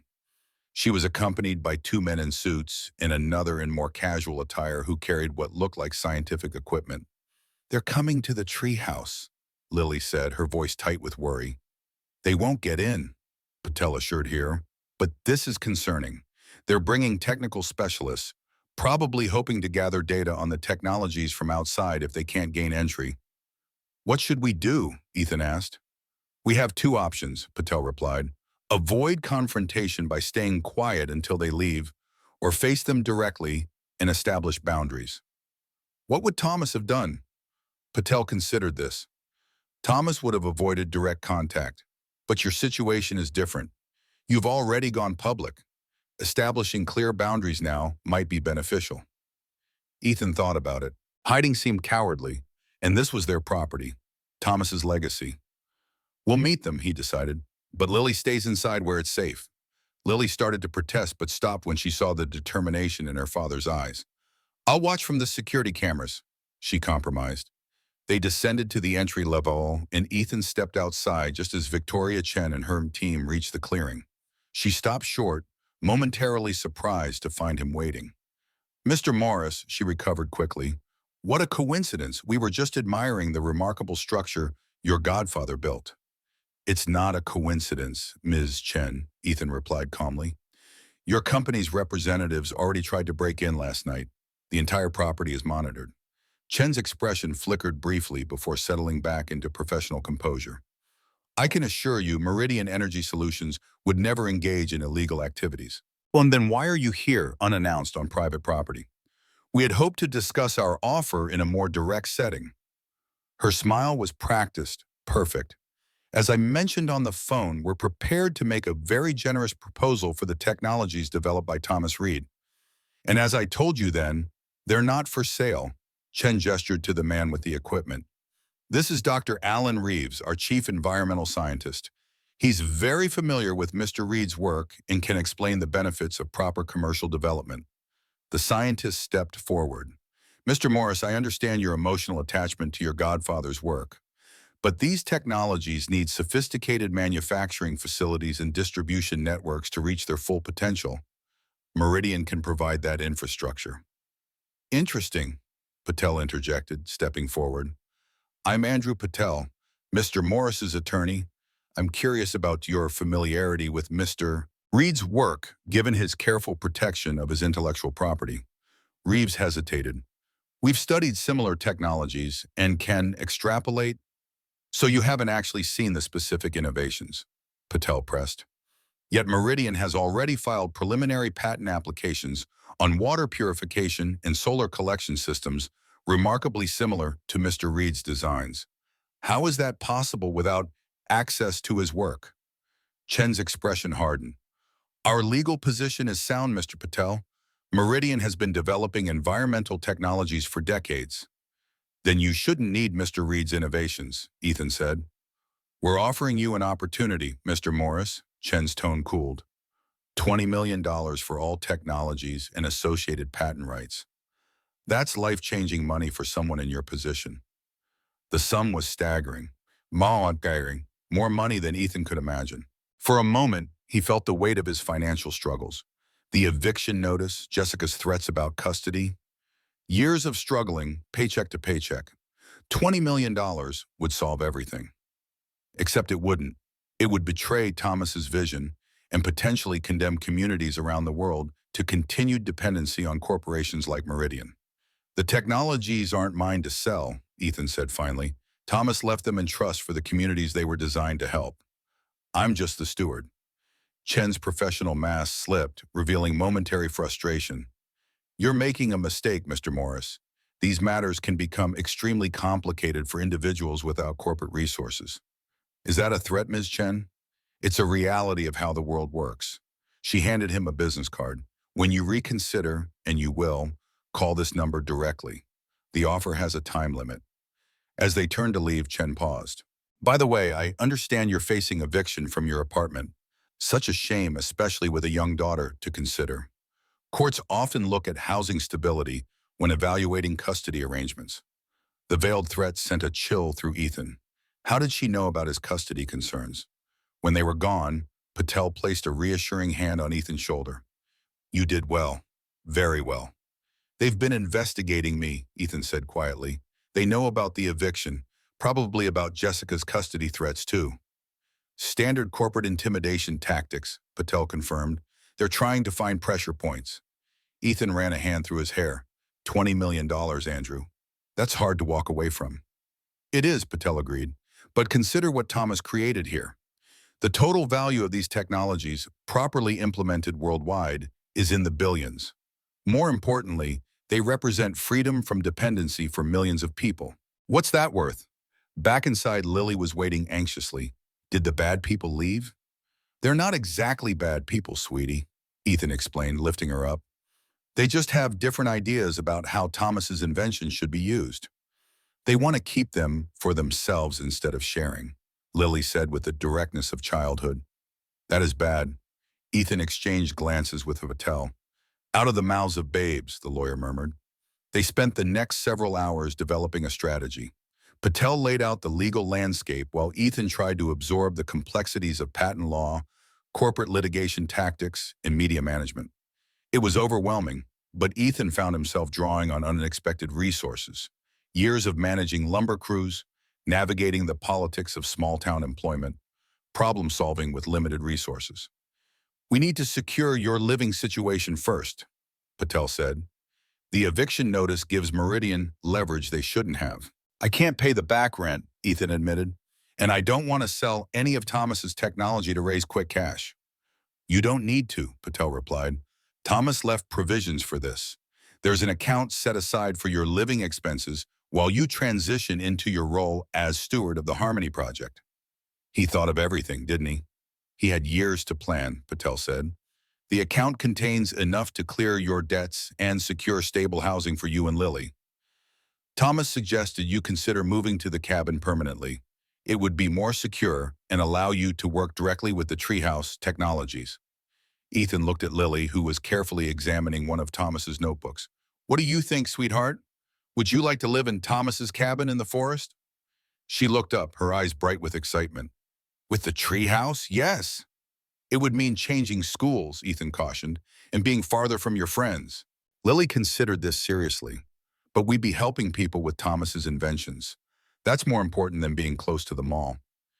Ethan felt a surge of pride in his daughter's wisdom. Then that's what we'll do. There's another matter we need to address, Patel said, his expression growing serious. Thomas was concerned about digital security. The treehouse systems are well protected, but your personal devices were meant. We should assume your phone and any computers you own may be compromised. You think Meridian is spying on us electronically? It's standard practice in corporate espionage. We need to get you secure communications immediately. From his briefcase, Patel produced a sleek new phone and laptop. These are from the network, fully encrypted, with security protocols developed by our technical team. Use only these devices for anything related to the Harmony Project. The lawyer spent the next hour showing Ethan how to use the secure devices and explaining the protocols for communications with network members. It was another reminder of how far beyond a simple inheritance this had become. Ethan was joining something larger, a movement dedicated to environmental technology that served people rather than profits. As evening approached, they prepared to leave the treehouse. Patel had arranged for a network member to meet them in town with supplies for their first night at the cabin. We should gather what you need from your apartment tonight, he advised. The sooner you're established at the cabin, the better. What about the media camped outside my building? I'll handle them, Patel said with a confident smile. We're going to need media support eventually, but on our terms, not Meridian's. As they locked up the treehouse, Ethan found himself looking at it with new eyes, not just as an amazing structure or valuable property, but as the physical manifestation of Thomas's vision for a better world. His godfather had spent decades building this, not just the physical structure, but the network of supporters, the legal protections, the implementation pathways. Thomas really believed in this, didn't he? Ethan said softly. With his whole heart, Patel confirmed. He used to say that technologies should serve humanity, not the other way around. He believed these innovations could help create communities that thrive without exploiting either people or natural resources. And he believed I could help make that happen. He did. The question is, do you believe it? Ethan looked at Lily, who was carefully examining a small wildflower beside the path. Despite everything, the threats, the pressure, the overwhelming responsibility, he felt a growing certainty. This was what he was meant to do. I'm starting to, he said. The next few days passed in a whirlwind of activity.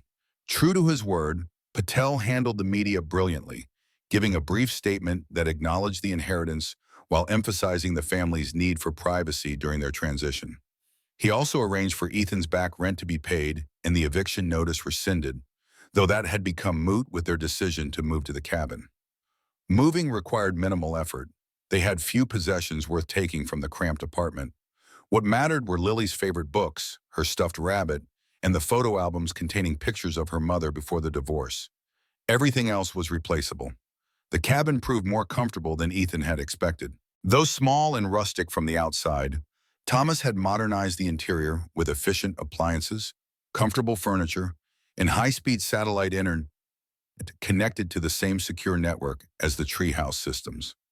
Lily adapted to their new home with the resilience of childhood, quickly establishing favorite spots for reading and exploring the nearby woods with boundless curiosity. Ethan marveled at her ability to embrace change, to find excitement in their new circumstances despite the uncertainties. On their third morning at the cabin, Dr. Rodriguez arrived with a team of researchers from her university department. They gathered around the large wooden table as she unfolded a detailed implementation plan. "We need to move quickly," she explained. "Meridian's legal challenges are just the beginning. They're mobilizing political connections to question the safety and reliability of community-implemented technologies." "Can they really convince people that clean water and renewable energy are dangerous?" Ethan asked. "It's not about actual danger," Rodriguez replied. "It's about creating doubt and regulatory hurdles.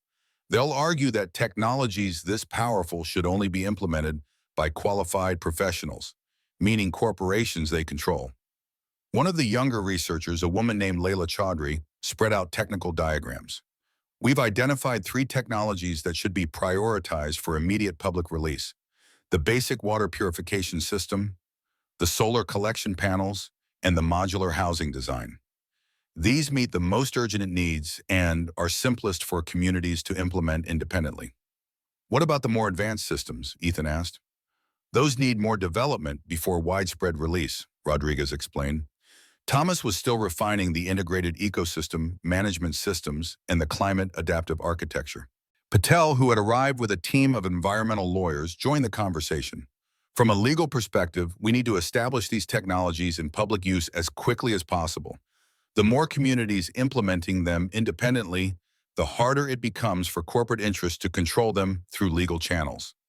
The strategy made sense, but Ethan still felt overwhelmed by the scale and complexity of what they were undertaking. "I'm not an engineer or a lawyer. What exactly is my role in all this?" De Rodriguez smiled.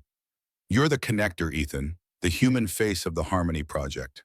Thomas could have left these technologies to a foundation or university, but he chose you because people trust you. Your integrity and straightforward approach are exactly what this movement needs."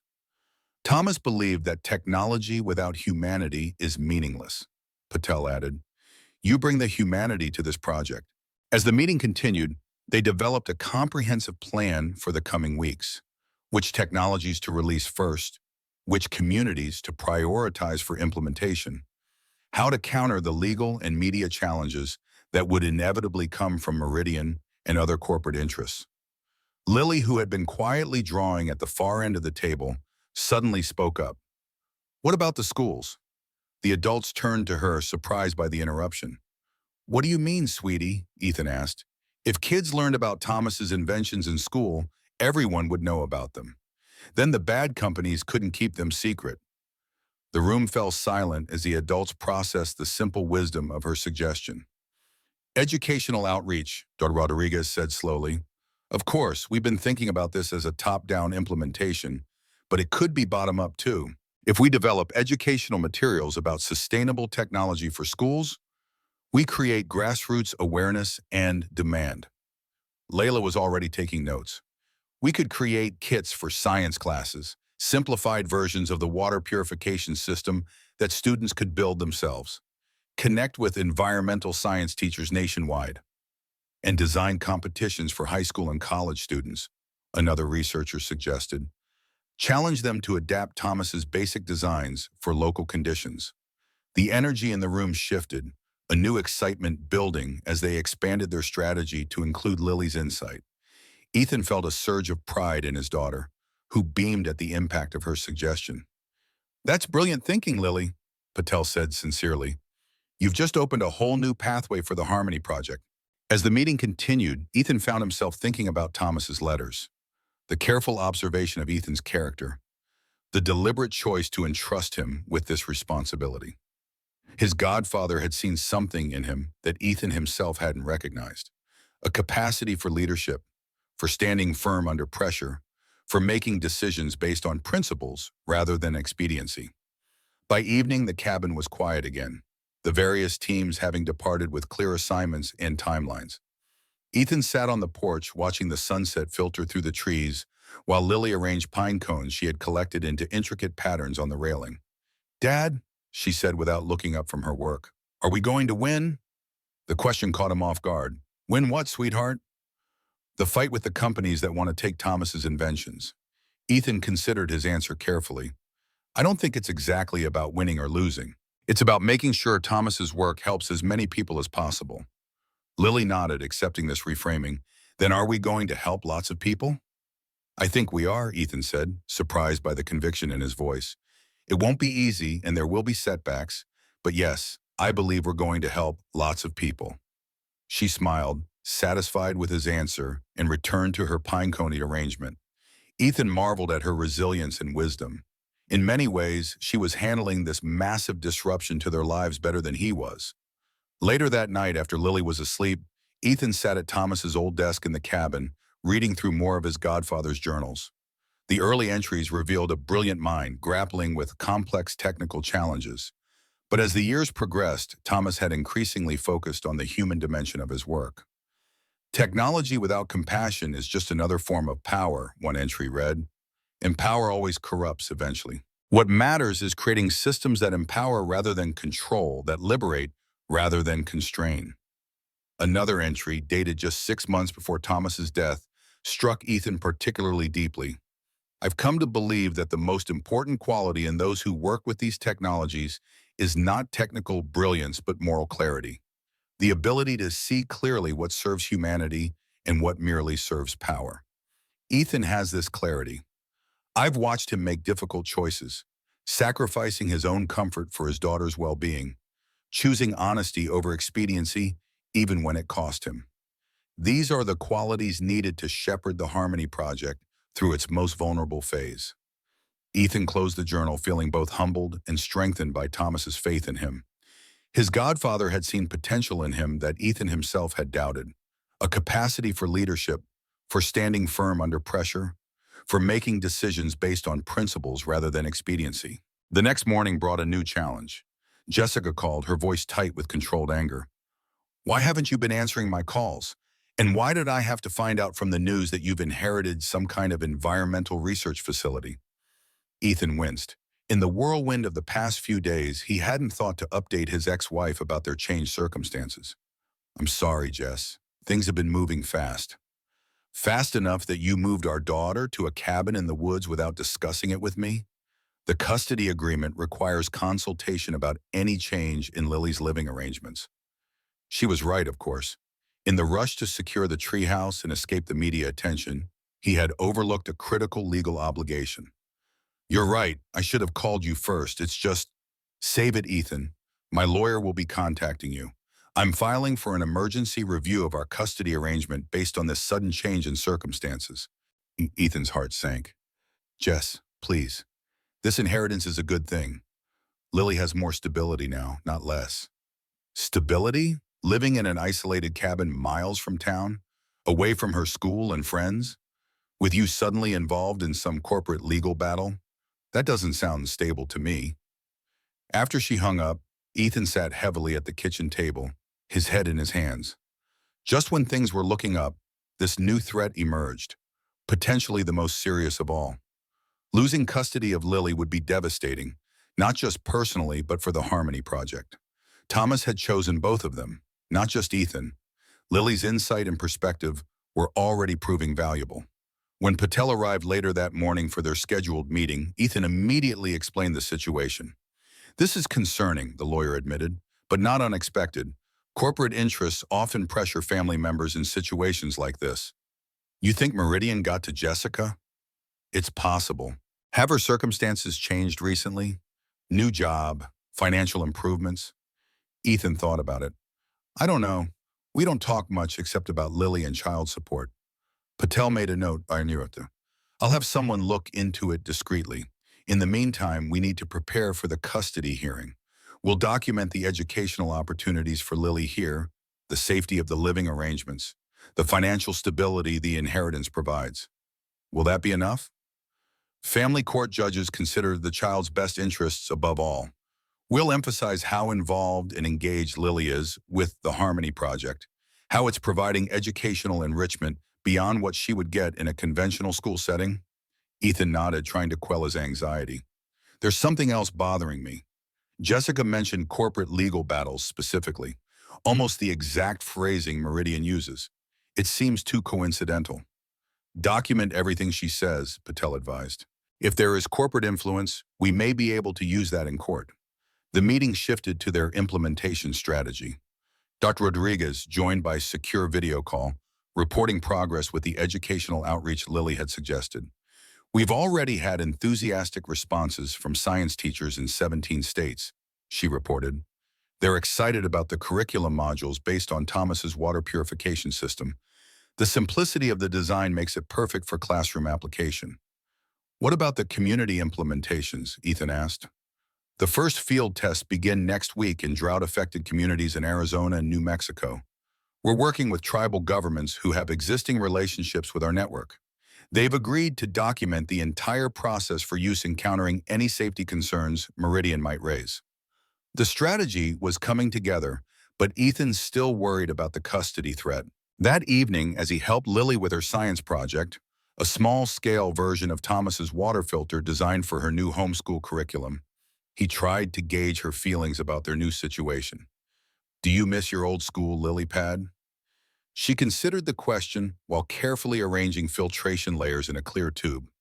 Sometimes, I miss art class with Miss Peterson and lunch with Zoe, but I like learning about Thomas's inventions more. It feels important. It is important, Ethan agreed, but your happiness is important too.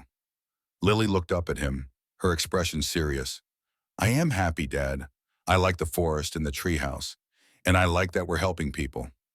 Your mom called today. She's concerned about us living out here. Lily's hands stilled.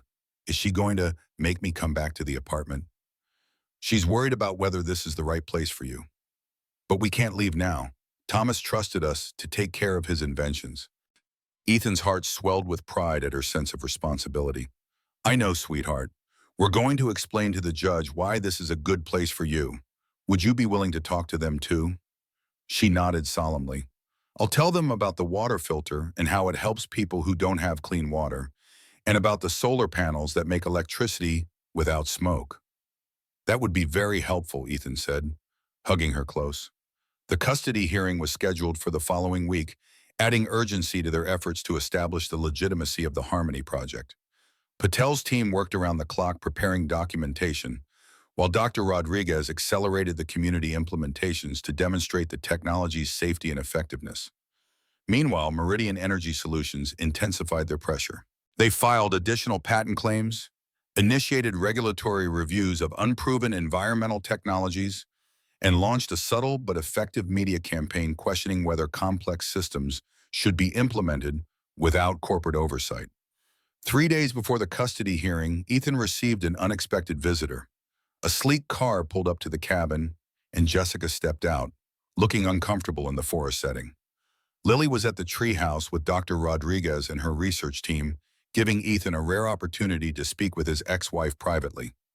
This is not what I expected, Jessica said, looking around the cabin's interior. The simple space had been transformed with Thomas's comfortable furniture, advanced technology discreetly integrated into the rustic setting. Thomas lived simply by choice, not necessity, Ethan explained. He valued functionality over luxury. So I see. She ran a finger along the handcrafted bookshelf, examining the titles: Environmental Engineering, Sustainable Architecture, Complex Systems Theory. These were all his? Yes, he was brilliant, Jess, far more accomplished than anyone in town realized. Jessica nodded, a strange expression crossing her face. That woman called me, from Meridian. Ethan tensed. Victoria Chen? Yes, she said you were being manipulated by environmental extremists, that the technologies were unsafe and untested. Jessica hesitated. She offered to help with my legal expenses for the custody hearing. And did you accept? Ethan asked quietly. Jessica looked him in the eye. No, whatever our differences, I know you would never put Lily in danger. And something felt wrong about the offer. Relief washed over Ethan. Whatever issues had ended their marriage, Jessica was still the thoughtful, principled woman he had once loved. Why are you telling me this? Because I'm withdrawing the emergency custody petition. She held up a hand to stop his reaction. But I still have concerns, Ethan. This project you are involved with, it's attracting powerful opposition. I need to know Lily is safe. Would you like to see what we're doing? Really see it, not just hear Meridian's version? Jessica hesitated, then nodded. I think I need to. They drove to the tree house together, Jessica silent as they walked the forest path. When the massive structure came into view, she stopped, staring upward in amazement. Thomas built this? With help, but yes, it's his life's work. Inside, Lily was working with Dr. Rodriguez, carefully documenting water quality measurements from a test of the purification system. Her face lit up when she saw her mother. Mom, come see what we're doing. We're testing water from the stream to see how clean the filter makes it. Jessica allowed herself to be led to the workstation, listening as Lily explained the filtration process with surprising technical accuracy for an 8-year-old. Dr. Rodriguez stepped back, giving the family space while remaining available for questions. This is what you're learning instead of third-grade math? Jessica asked, but her tone held more curiosity than criticism. I still do math, Lily assured her, but it's more fun when it's measuring real things that help people. Over the next 2 hours, Ethan and Dr. Rodriguez showed Jessica the entire operation, the laboratory, the living quarters, the observation deck, and most importantly, the documentation of communities already benefiting from Thomas's technologies. These systems in Kenya, Jessica said, examining the before and after photos of a village implementing the water purification system, they reduced childhood illness by 70% and increased crop yields by nearly 50%, Rodriguez confirmed. Simple technology, properly implemented, can transform communities. And you're giving these away, not selling them. Thomas believed that basic human needs, clean water, renewable energy, sustainable shelter, shouldn't be luxury items available only to those who can pay corporate prices, Ethan explained. He developed systems that communities can build and maintain themselves. By the time they returned to the cabin that evening, Jessica's perspective had visibly shifted. Over dinner, she asked thoughtful questions about implementation timelines, safety protocols, and educational opportunities for Lily. I still have concerns, she said finally, but I understand now why this matters to both of you. She looked at Lily, who was describing the solar panel design to her stuffed rabbit with earnest concentration. She's flourishing here. Anyone can see that. Thank you for coming today, Ethan said sincerely, and for being open-minded. Jessica nodded. I'll tell my lawyer to withdraw the custody petition tomorrow. But I want regular updates, Ethan, and I want Lily to visit me every other weekend at minimum. Of course, Ethan agreed quickly. She needs both of us. After Jessica left and Lily was in bed, Ethan called Patel with the good news. That's a significant victory, the lawyer said, and strategically important.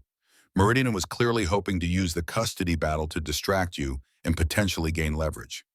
Jessica said they offered to pay her legal expenses. Isn't that crossing a line legally? Unethical, certainly, but difficult to prove as illegal unless they explicitly ask for something in return. We should document it nonetheless. With the custody threat neutralized, they could refocus on their implementation strategy. The first community deployments were showing promising results.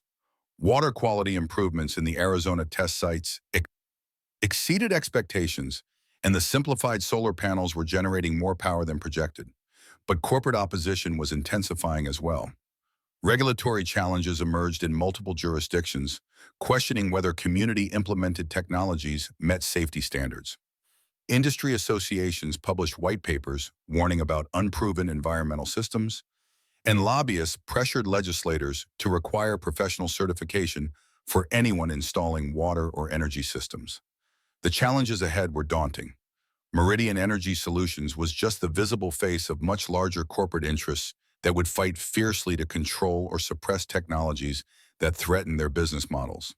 The legal battles would be complex, the media challenges sophisticated, the political pressures intense. But they had something powerful on their side. Thomas's vision of technology that served humanity rather than controlling it, and a growing network of people committed to making that vision reality. As Ethan prepared for bed, he felt a sense of purpose stronger than anything he had experienced since becoming a father. Thomas had believed in him. Lily believed in him. And slowly Ethan was beginning to believe in himself, not as a laid-off lumberjack struggling to pay rent, but as the steward of something truly important, something that could help shape a better future for communities around the world. Tomorrow would bring new challenges, but for tonight, that growing conviction was enough. A week after Jessica's visit, Ethan was reviewing implementation data with Dr. Rodriguez when an alert sounded from the security system. The cameras showed three official-looking vehicles approaching on the forest road, two sheriff's department cruisers, and what appeared to be a government sedan. "Were we expecting official visitors?" Rodriguez asked, concern edging her voice. "No," Ethan replied, his stomach tightening. "Get Lily. We need to secure the treehouse systems." Rodriguez hurried to the observation deck where Lily was sketching birds, while Ethan activated the security protocols Thomas had designed for just such a situation. Core data began backing up to secure servers, while certain displays shifted to show only basic environmental monitoring rather than proprietary technology. When the vehicles reached the clearing, 4 uniformed deputies emerged, along with 2 men in suits carrying official-looking documents. "Mr. Morris?" one called as Ethan stepped outside. "I'm Deputy Marshal Sanders. We have a warrant to inspect these premises for potential environmental and building code violations." Ethan accepted the document, keeping his expression neutral. "May I ask what prompted this inspection?" "Anonymous complaint," the deputy replied, not meeting Ethan's eyes. "Claims of unauthorized construction, potential watershed contamination, improper waste disposal." One of the suited men stepped forward. "James Wilson, County Environmental Protection Office. We need to document all systems that might impact local watersheds or air quality." The timing was too perfect to be coincidence. Just as their first community implementations were showing success, this attempt to access the treehouse and potentially document Thomas's technologies. "You're welcome to inspect the property," Ethan said carefully, "but I'll need my attorney present before you enter the structure itself.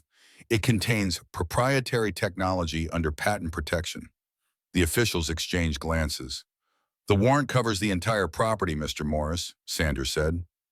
"I understand," Ethan replied, "and I'm not refusing access. I'm simply requesting my attorney be present to ensure proprietary information is protected. He can be here within an hour." Wilson seemed annoyed but nodded grudgingly. "We'll begin with the exterior inspections." While the officials photographed the treehouse exterior and collected water samples from the stream, Ethan called Patel, who promised to arrive as quickly as possible. Dr. Rodriguez and Lily remained inside, continuing the system backup and documenting the officials' activities through the security cameras. When Patel arrived, his calm professionalism changed the dynamic immediately. He reviewed the warrant, pointing out specific limitations in its scope. "This authorizes inspection for building code and environmental compliance only," he explained to the officials. "It does not permit documentation of proprietary technology or research materials." Wilson frowned. "If the technology is affecting the watershed, then you can document those effects," Patel finished it smoothly. "But not the technology itself. I'll accompany you throughout the inspection to ensure the warrant's limitations are respected." The inspection lasted 3 hours. The officials examined the treehouse's structural supports, water management systems, and waste processing facilities, taking photographs and samples throughout. Patel remained vigilant, intervening whenever they attempted to document aspects of Thomas's technology beyond the scope of their warrant. By the time they left, Ethan was exhausted but relieved. The inspection had revealed nothing actionable. Thomas had designed the treehouse to exceed environmental standards, with waste processing systems that actually improved water quality in the surrounding forest. "That went better than expected," Patel said, when the vehicles had departed. "But it confirms what we suspected. Meridian is using every available channel to pressure us." "How did they get a warrant based on an anonymous complaint?" Ethan asked. "Corporate influence in local government," Patel replied grimly. "It's common in company towns like Oak Ridge, where a few large employers have disproportionate political weight." "Will there be more inspections?" Almost certainly. This is a standard tactic, bureaucratic harassment to drain resources and attention from your actual work. But it also shows they're worried. The Harmony Project is gaining momentum faster than they expected. Rodriguez joined them, her expression thoughtful. Perhaps we should accelerate our public disclosure strategy. The more communities implementing these technologies, the harder it becomes to suppress them through regulatory channels. I agree, Patel said. Thomas always believed that widespread implementation was the best protection against corporate control. That evening, after the excitement had settled, Ethan sat with Lily on the cabin porch, watching fireflies emerge in the twilight. The stress of the inspection had faded, replaced by a growing sense of purpose. "We did good today, didn't we, Dad?" Lily asked, catching a firefly gently in her cupped hands and watching its light pulse before releasing it. "We did, sweetheart. The inspection actually helps prove that Thomas's systems are safe and environmentally sound."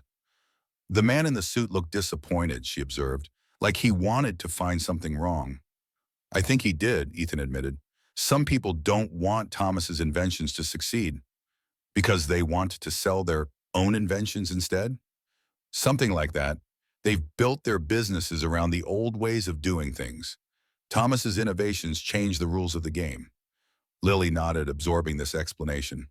"It's like when Tyler didn't want anyone to know about the shortcut to the playground because he liked being the first one there every day." Ethan smiled at her simple but accurate analogy. "Exactly like that, but with much bigger stakes. We're going to share the shortcut anyway, right?" "We absolutely are." 2 days later, they took a major step forward. With Patel's legal team and Rodriguez's researchers, they finalized plans for their first coordinated public release of Thomas's technologies. The strategy was multifaceted: detailed documentation of the Arizona implementation sites, educational materials for schools nationwide, and open-source publication of the basic designs for the water purification and solar collection systems. "Once these designs are in the public domain," Patel explained, Meridian's patent claims become much harder to enforce. They can still claim proprietary rights to their own variations, but they can't prevent communities from implementing the basic technologies. The publication was scheduled for the following Monday, giving them time to prepare their network for the inevitable corporate response. Everyone understood the stakes. This was the moment when the Harmony Project would move from a private inheritance to a public movement. That weekend, Lily surprised Ethan with an unexpected request. "Dad, can I make a video about the water filter to show other kids how to build it?" "That's a great idea, sweetheart. What made you think of it?" She shrugged, but her eyes were serious. "If Meridian wants to stop people from using Thomas's inventions, we should show as many people as possible how to make them, right? Especially kids, because they'll grow up knowing about them." Ethan marveled at her strategic thinking. "That's exactly right. And I think your video would be perfect for the educational materials Dr. Rodriguez is preparing." With Rodriguez's help, they set up a simple recording station in the laboratory where Lily demonstrated the construction of a miniature water filter using materials available in any hardware store. Her clear explanations and evident understanding of the principles involved made the video both educational and engaging. "When dirty water goes through these layers," she explained, carefully pouring muddy water into her homemade filter, "the big dirt pieces get caught in the rocks, then the smaller pieces get caught in the sand. Then the activated carbon takes out the things we can't see. And look." She held up the collection container with clear water. "Clean water comes out." Her genuine enthusiasm was infectious, and the simple demonstration powerfully illustrated the technology's accessibility. This wasn't complex equipment requiring corporate manufacturing. It was elegant design using readily available materials. The video became the centerpiece of their educational outreach, with Rodriguez predicting it would resonate with students and teachers alike. "Children learn best from other children," she explained. "Lily's demonstration will inspire thousands of students to build their own filters." Sunday evening, the night before their public release, Ethan received a call on his secure phone from an unknown number. Wary but curious, he answered. "Mr. Morris, please don't hang up." It was Victoria Chen, but her voice lacked its usual polished confidence. "I'm not calling in my official capacity. This is a personal warning." "I'm listening," Ethan said cautiously. Meridian knows about tomorrow's publication plans. They're preparing a comprehensive response, legal injunctions, media counter-narratives, regulatory challenges. But that's not why I'm calling, she paused. There's something else planned, something I wasn't informed about until today. I can't provide details, but you should be extremely careful, especially regarding your daughter's safety. Ethan's blood ran cold. Are you saying they would threaten a child? I'm saying that certain interests within the parent company view the Harmony Project as an existential threat. The corporate response has escalated beyond what I was initially authorized to offer. I don't agree with these tactics. That's all I can say. Before Ethan could ask more questions, she hung up. He immediately called Patel, who listened to the conversation with growing concern. It could be a psychological tactic, the lawyer cautioned, designed to make you paranoid and disrupt the publication. But we can't ignore it either, especially with Lily involved. They quickly developed enhanced security protocols. Lily would stay with Jessica for the next few days, away from both the cabin and the treehouse. Additional security personnel from the network would monitor the property, and Dr. Rodriguez would temporarily relocate her team to a university facility to continue their work. When Ethan explained the situation to Lily, she surprised him with her composure. "It's because they're scared of losing, isn't it?" she asked. "Like when the big kids start cheating at games when they're losing." "Something like that," Ethan agreed, marveling at her insight. "But we're going to be extra careful until we understand exactly what's happening." "I don't want to stay with Mom," she protested. "I want to help with the publication." "You've already helped tremendously," Ethan assured her. "Your video is ready to go, and it's going to inspire kids all over the world. But right now, I need to know you're safe so I can focus on making sure Thomas's work reaches everyone who needs it." She considered this, then nodded reluctantly. "Promise you'll be careful too?" "I promise."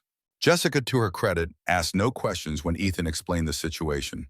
She simply welcomed Lily with open arms and assured him that she would take the security concerns seriously, staying with her sister in a neighboring town for a few days.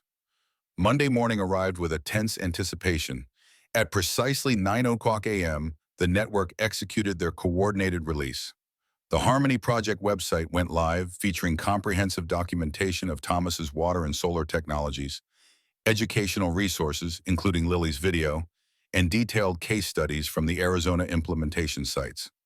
Simultaneously, partnering environmental organizations issued press releases, academic institutions published technical validations, and community development groups announced implementation plans in 12 countries.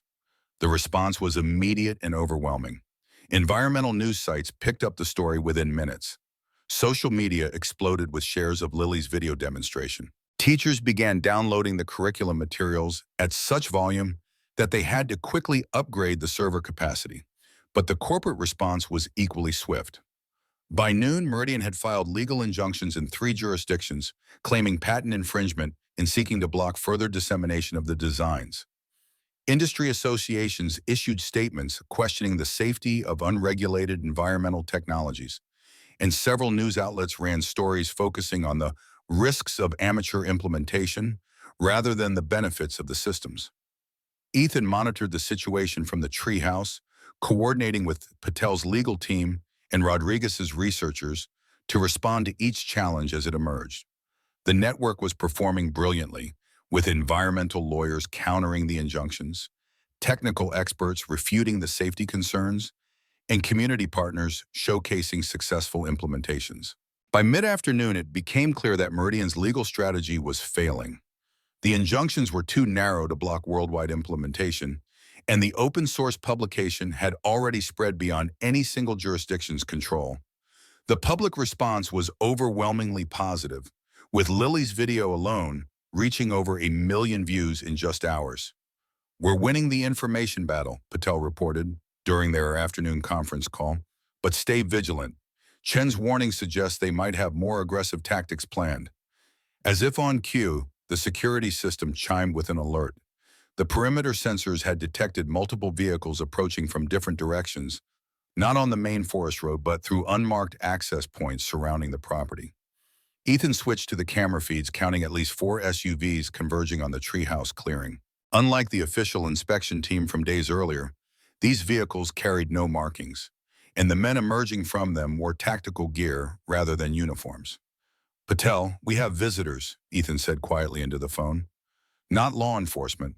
Private security, maybe 8 to 10 men, approaching from multiple directions." "Are they armed?" Patel asked sharply. "Can't tell from this distance, but they're moving with purpose." "This is exactly what Chen was warning about," Patel said. "Corporate mercenaries, likely hired to secure the treehouse and its technology under the guise of protecting intellectual property. They'll claim to be enforcing the injunctions, but without waiting for court approval." "What do I do?" "First, activate all security protocols, then call the county sheriff, not the local deputies, but Sheriff Harmon himself. He's not in Meridian's pocket. Tell him armed trespassers are on the property. Then get to the panic room Thomas built." "Panic room? What panic room?" "There's a secure space beneath the observation deck. Thomas showed it to me once. Look for a panel with his signature tree symbol near the north window." Ethan found the panel exactly where Patel described. Pressing it revealed a concealed biometric scanner that recognized his handprint, opening a hidden door to a small but well-equipped safe room. Inside were emergency supplies, communications equipment, and most importantly, backup drives containing all of Thomas's research. From the safe room, Ethan made the call to Sheriff Harmon, who promised to dispatch deputies immediately. Then he accessed the security feeds, watching as the men in tactical gear approached the treehouse. They moved with military precision, communicating through headsets and carrying what appeared to be specialized equipment rather than conventional weapons. Their leader examined the entrance, then spoke into a radio. Moments later, a man in a business suit emerged from one of the vehicles, carrying a document folder. Ethan recognized him immediately, Alan Reeves, the Meridian scientist who had accompanied Chen during their confrontation. The security feeds included audio, allowing Ethan to hear their conversation. "The warrant authorizes us to secure all proprietary technology pending resolution of the patent dispute," Reeves was saying. "We're not here to damage anything, just to document and preserve evidence." "What if Morris is inside?" one of the tactical team asked. "He shouldn't be. Our intelligence indicated he would be in town today for the publication launch. But if he is, remind him that interfering with a legal seizure of disputed intellectual property would constitute obstruction." "Legal seizure?" Ethan thought incredulously. There was nothing legal about this corporate raid. Through the cameras, he watched as the team attempted to breach the entrance. They tried electronic bypass devices on the lock mechanism, then more direct methods, but Thomas's security systems held firm. After 20 minutes of increasingly frustrated efforts, Reeves made another call. "We need the specialist." "Yes, I understand the cost. Do it anyway." Half an hour later, a helicopter appeared overhead, landing in a small clearing nearby. A single individual emerged, carrying specialized equipment in a hard-shell case. This new arrival moved with the confidence of an expert, carefully examining the entrance before unpacking tools that looked more advanced than anything the first team had used. Ethan watched with growing concern as the specialist methodically probed Thomas's security systems. This was no amateur. This was someone with deep knowledge of advanced locking mechanisms and electronic countermeasures. Just as the specialist seemed to be making progress, new vehicles appeared on the forest road. Sheriff Harmon's department SUVs, lights flashing. The tactical team immediately shifted posture, several moving to intercept the approaching law enforcement, while others hurriedly packed up their equipment. Reeves confronted Sheriff Harmon, waving his documents emphatically. "We have authorization to secure disputed intellectual property. This is a civil matter regarding patent enforcement." Harmon, a tall man with the weathered face of someone who had seen every trick in the book, examined the papers with deliberate slowness. "This isn't a court order to Reeves. It's a corporate authorization letter. It holds no legal weight in my county. We have filed for emergency injunctions in federal court." "Filed for is not the same as received," Harmon interrupted. "Until a judge signs an order and it's properly served, you and your team are trespassing on private property. I'm going to have to ask you to leave immediately."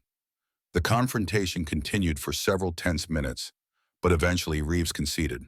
The tactical team withdrew, loading their equipment and the specialist back into their vehicles. Before leaving, Reeves turned toward one of the security cameras, his expression hard. "This isn't over, Morris. The technologies in that treehouse belong to Meridian by right of prior development. We will secure them one way or another. After the intruders departed, Sheriff Harmon approached the treehouse entrance. Mr. Morris, it's Sheriff Harmon. Are you in there? Ethan emerged from the safe room and made his way to the entrance, opening it cautiously. Thank you for coming so quickly, Sheriff. Harmon nodded, his expression grave. Corporate security contractors operating like a paramilitary unit on private property. This crosses several lines. I'd like to take your statement about what happened here today. Over the next hour, Ethan provided a detailed account of the attempted raid, carefully omitting references to the safe room and other security measures Thomas had installed. He emphasized that the treehouse contained environmental technology that Meridian was attempting to control through dubious legal tactics. I know Thomas Reed, Harmon said when Ethan finished. Not well, but enough to respect him. He helped design the county's water treatment system 15 years ago, refused payment beyond his basic fees, said clean water shouldn't be a profit center. The sheriff looked around at the treehouse interior, visibly impressed. I didn't know he'd built all this, though. He wanted to help people, Ethan said simply. And now you're continuing his work. It wasn't a question.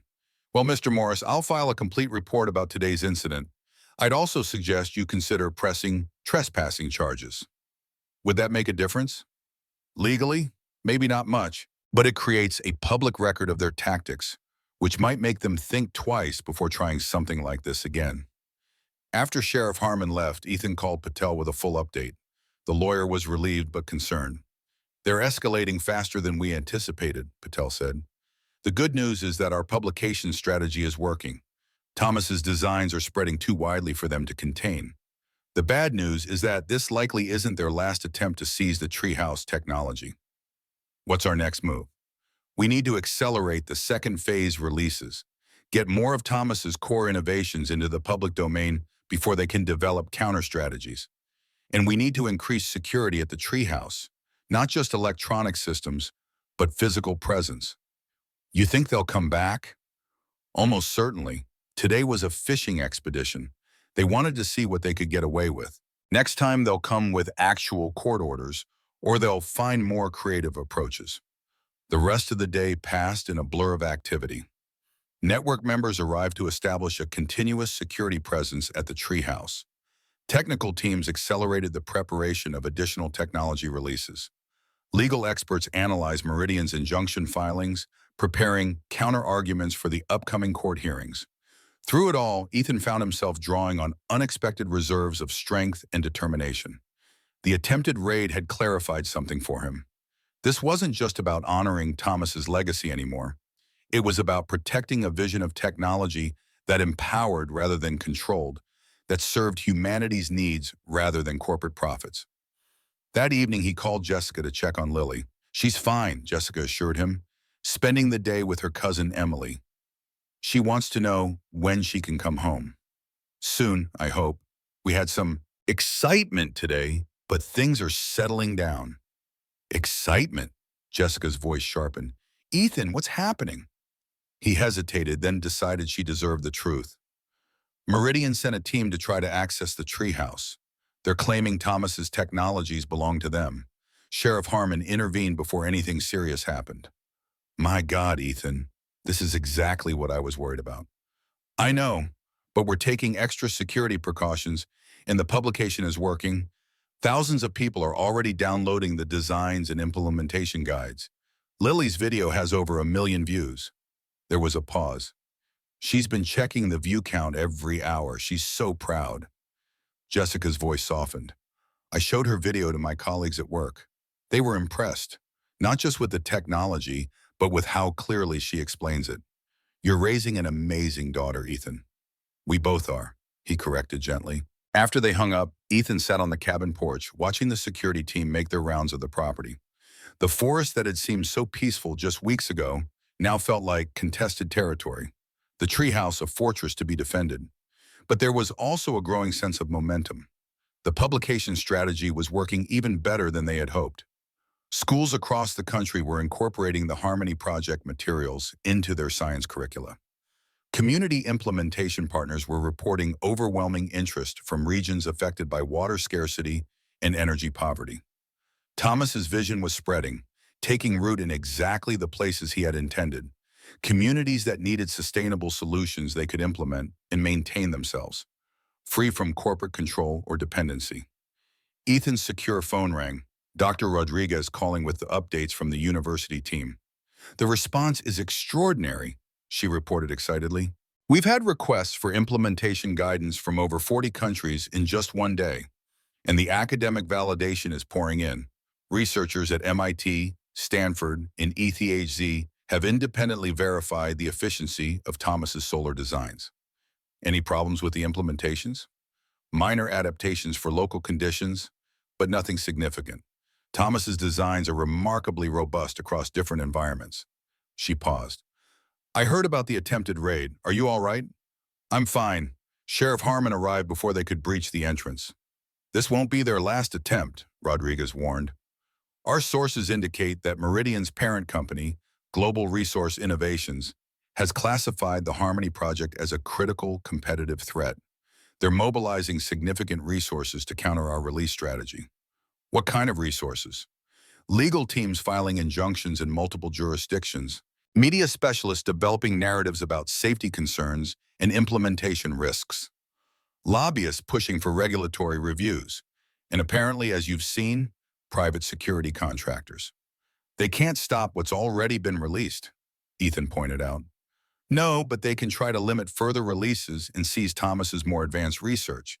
The Treehouse contains innovations that go far beyond what we've published so far, integrated systems that could transform entire communities, not just individual needs like water or energy." Ethan thought about the designs he'd seen in Thomas's files, comprehensive approaches to sustainable community development that integrated water, energy, food production, and waste management into single harmonious systems. Those designs represented the culmination of Thomas's vision, the technologies that could truly liberate communities from dependency on corporate infrastructure. "What should we do?" he asked. "Accelerate," Rodriguez replied without hesitation. "Release the integrated system designs before they can develop legal strategies to block them. Once they're in the public domain, implemented in communities worldwide, no corporation can put the genie back in the bottle." "But those designs aren't finalized. Thomas was still refining them." "They're refined enough for initial implementation. Communities can adapt and improve them through practical application. That's the beauty of Thomas's approach. The technologies evolve through use, becoming more effective as different regions adapt them to local conditions." It was a bold strategy, but also risky. Releasing the integrated system designs would provoke an even stronger corporate response. And if the implementations encountered significant problems, it could undermine public confidence in the entire Harmony project. "Let me think about it," Ethan said finally. "This isn't a decision to make lightly." After the call, he walked to the treehouse, nodding to the security team as he passed. Inside, the environmental displays glowed softly in the darkness, monitoring the forest rhythms as they had for years under Thomas's care. Ethan made his way to the laboratory level, where Thomas's journals were stored. He needed guidance, and the only place to find it was in his godfather's own words. Opening the journal dated just a year before Thomas's death, Ethan found an entry that seemed to speak directly to his current dilemma. "The greatest risk is not that these technologies will fail. All innovations encounter challenges in implementation. The greatest risk is that they will never reach the people who need them most. Better an imperfect solution in many hands than a perfect solution locked away by those who fear its implications. Liberation is messy, but dependency is far more dangerous in the long run." Thomas had anticipated this moment, this exact decision point, and his guidance was clear. Better to release the technologies imperfectly than to withhold them out of caution. As midnight approached, Ethan made his decision. They would accelerate the release of Thomas's integrated system designs, accepting the risks and challenges that would inevitably follow. The corporate response would be fierce, possibly even dangerous, but the potential benefit to communities worldwide outweighed the personal risk.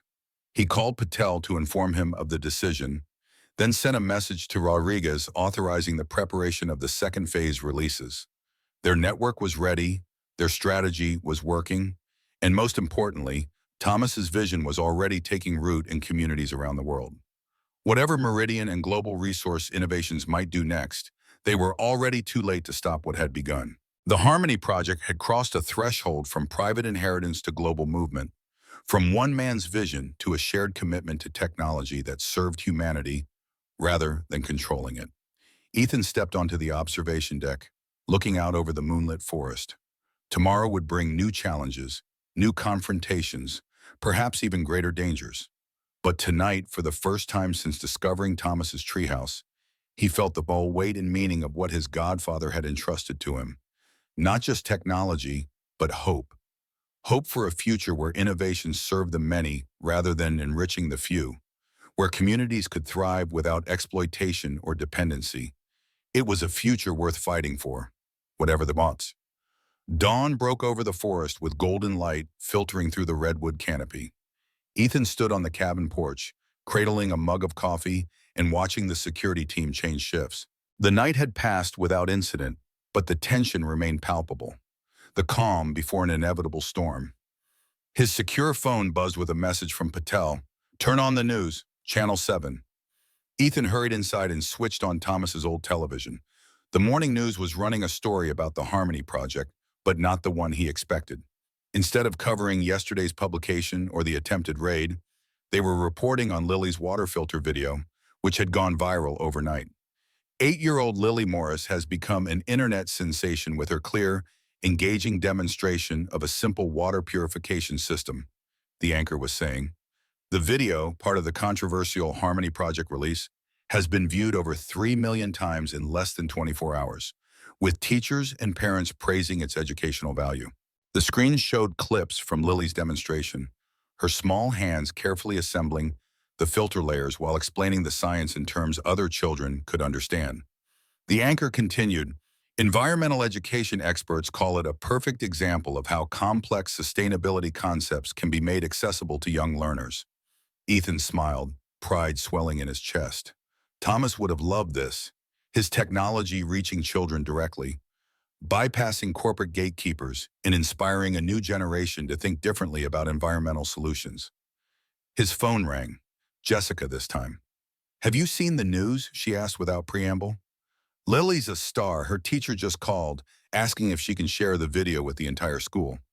"I just saw it," Ethan replied. "How's she handling the attention?" "She's excited but focused on what matters. This morning she told me, 'I don't care about being famous, Dad. I care about kids learning to make clean water.' She sounds more like you every day." The comment touched Ethan deeply. "When can you bring her home? I miss her." "Is it safe? After what happened yesterday? We have security now and the publication strategy is working. Meridian can't put the genie back in the bottle." Jessica hesitated. "Let's give it one more day. I want to see how they respond to this media attention."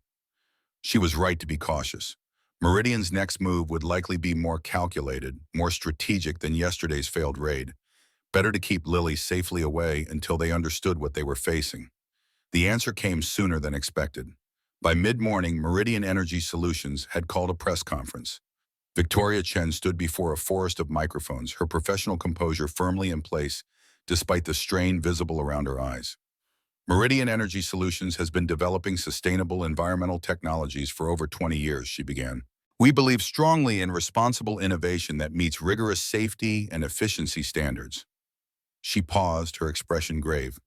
"That's why we're deeply concerned about the recent release of untested, unregulated environmental designs by the so-called Harmony Project. While well-intentioned, these amateur implementations pose serious risks to public health and safety." The camera cut to slides showing what appeared to be failed implementations: contaminated water, structural collapse, electrical hazards. Ethan stared in disbelief. These weren't failures of Thomas's systems. They were completely fabricated scenarios designed to create fear and doubt. To address these concerns, Chen continued, "Meridian is announcing today the Community Safety Initiative, a comprehensive program to provide professional evaluation and certification of environmental technologies. We're committing $50 million to ensure that sustainable solutions meet appropriate safety standards before implementation." The strategy was brilliant in its cynicism, positioned themselves as the responsible authority while undercutting public confidence in community-implemented technologies. The $50 million commitment wasn't about safety. It was about regaining control of the narrative and reestablishing corporate gatekeeping over environmental innovation. Ethan's phone immediately lit up with calls from network members who had watched the press conference. Dr. Rodriguez was first. "They're creating a false narrative about safety risks," she said angrily. "Those implementation failures are completely fabricated." "I know," Ethan replied, "but it's an effective strategy. Parents and teachers who were excited about Lily's video might hesitate now, worried about potential risks. We need to counter this immediately with real data from our implementations." "Agreed. Let's gather documentation from all current sites. Water quality tests, energy production metrics, structural evaluations. Real evidence to counter their manufactured fears." Patel called next, his legal perspective adding another dimension. "The Community Safety Initiative is a sophisticated legal maneuver. They're setting themselves up as the de facto certification authority, which creates potential liability issues for communities implementing the technologies without their approval." "Can they actually block implementations that way?" "Not legally, no. But they can create enough fear, uncertainty, and doubt to slow adoption significantly. And they can potentially sue communities or organizations that implement technologies they claim are unsafe or uncertified." "So what do we do?" "We need independent, credible third-party validation, academic institutions, environmental organizations, public health authorities. And we need it quickly before their narrative takes hold." By noon, the network had mobilized a comprehensive response. University research teams published preliminary safety data from the Arizona and New Mexico implementations. Environmental organizations released statements supporting community-based technology implementation. Public health experts provided context about relative risks, comparing Thomas's water systems favorably to existing conditions in many communities. But the most powerful response came from an unexpected source. Communities that had already implemented Thomas's technologies began posting their own videos, real people showing real results, from tribal leaders in Arizona to village councils in Kenya.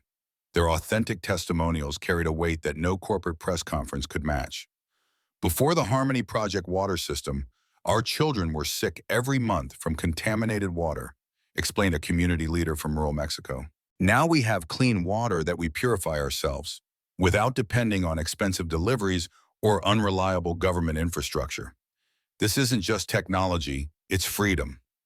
The narrative battle was fully engaged, with both sides marshaling their resources and strategic advantages.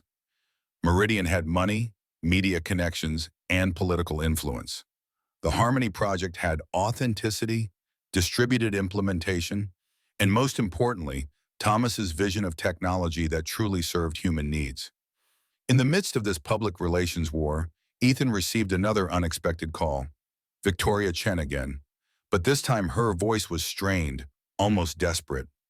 "Mr. Morris, I don't have much time. I wanted you to know that I've resigned from Meridian, effective immediately." "Why are you telling me this?" "Because what's happening isn't right. The press conference today, those failure scenarios were completely fabricated. The company is deliberately spreading misinformation to undermine public trust in viable technologies." She paused. "There's more. GRI is planning something significant tomorrow, a coordinated legal action involving federal agencies. I don't know the details, but it goes far beyond what we've seen so far." "Why are you risking your career to tell me this?" There was a long silence. "I saw your daughter's video," she finally said. "My own daughter is her age. I keep thinking about what kind of world we're building for all of them. The technologies your godfather developed could make a real difference, especially in vulnerable communities.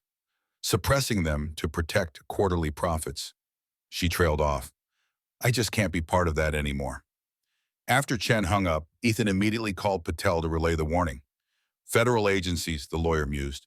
"That could mean EPA, Commerce Department, even Homeland Security if they're spinning this as a national security issue. We need to prepare for a multi-front legal challenge." "What about the second phase release? Should we delay?" "On the contrary, we should accelerate. If they're planning a major move tomorrow, we need to get the integrated system designs into the public domain tonight. before they can block them. The decision carried significant risk. The integrated systems were Thomas's most advanced work, designs that showed how water, energy, food production, and waste management could function as a single, harmonious system. Releasing them prematurely might lead to implementation problems that would validate Meridian safety concerns. But the alternative, allowing these crucial innovations to be suppressed or controlled, was unthinkable. Thomas had been clear: better an imperfect solution in many hands than a perfect solution locked away. Do it, Ethan told Rodriguez when she called to discuss the accelerated timeline. Release everything tonight. The complete integrated systems, the implementation guides, the adaptation frameworks for different environments. Are you sure some of these designs are still theoretical? They haven't been field tested in diverse conditions. Thomas believed in evolutionary implementation, technologies that improve through community adaptation. The best way to perfect these systems is to get them into the hands of the people who will use them. Rodriguez agreed, and the network sprang into action. Technical teams worked frantically to prepare the release materials. Legal experts drafted accompanying open-source licenses and implementation guidelines. Communication specialists prepared for the public announcement. As sunset painted the forest in amber light, Ethan made one more call to Jessica. "I'd like Lily to come home tomorrow," he said. "There may be more legal challenges coming, but the direct threat to the treehouse has passed. Meridian is shifting to public relations and regulatory strategies now." "She'll be thrilled," Jessica replied. "She's been drawing designs for a super filter all day, something that combines water purification with plant growing spaces. She says Thomas would have liked it." "I'm sure he would," Ethan said softly, imagining Thomas's pride in Lily's creative adaptation of his work. At midnight, the Harmony Project released Thomas's integrated system designs to the world. The comprehensive publication included detailed technical specifications, implementation guides for various environments, adaptation frameworks for different community needs, and educational materials to support local capacity building. The release was accompanied by a simple statement: these technologies belong to humanity, not to corporations. They are offered freely to communities worldwide to adapt, improve, and implement according to local needs and conditions. This is the legacy of Thomas Reed: technology that serves people rather than controlling them. Ethan sat on the observation deck as the release went live, watching the download counter climb rapidly as communities, organizations, and individuals around the world accessed the designs. There was a sense of completion, of fulfilling the trust Thomas had placed in him. Whatever happened tomorrow with Meridian and their federal agency allies, the most important part of Thomas's work was now beyond their reach. Dawn was breaking when Patel called with news of Meridian's counterattack.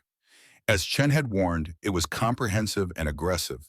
Injunctions filed in multiple federal courts, regulatory challenges submitted to 3 government agencies, and congressional inquiries initiated through industry-friendly legislators. "They're throwing everything they have at us," Patel reported, "but they're too late.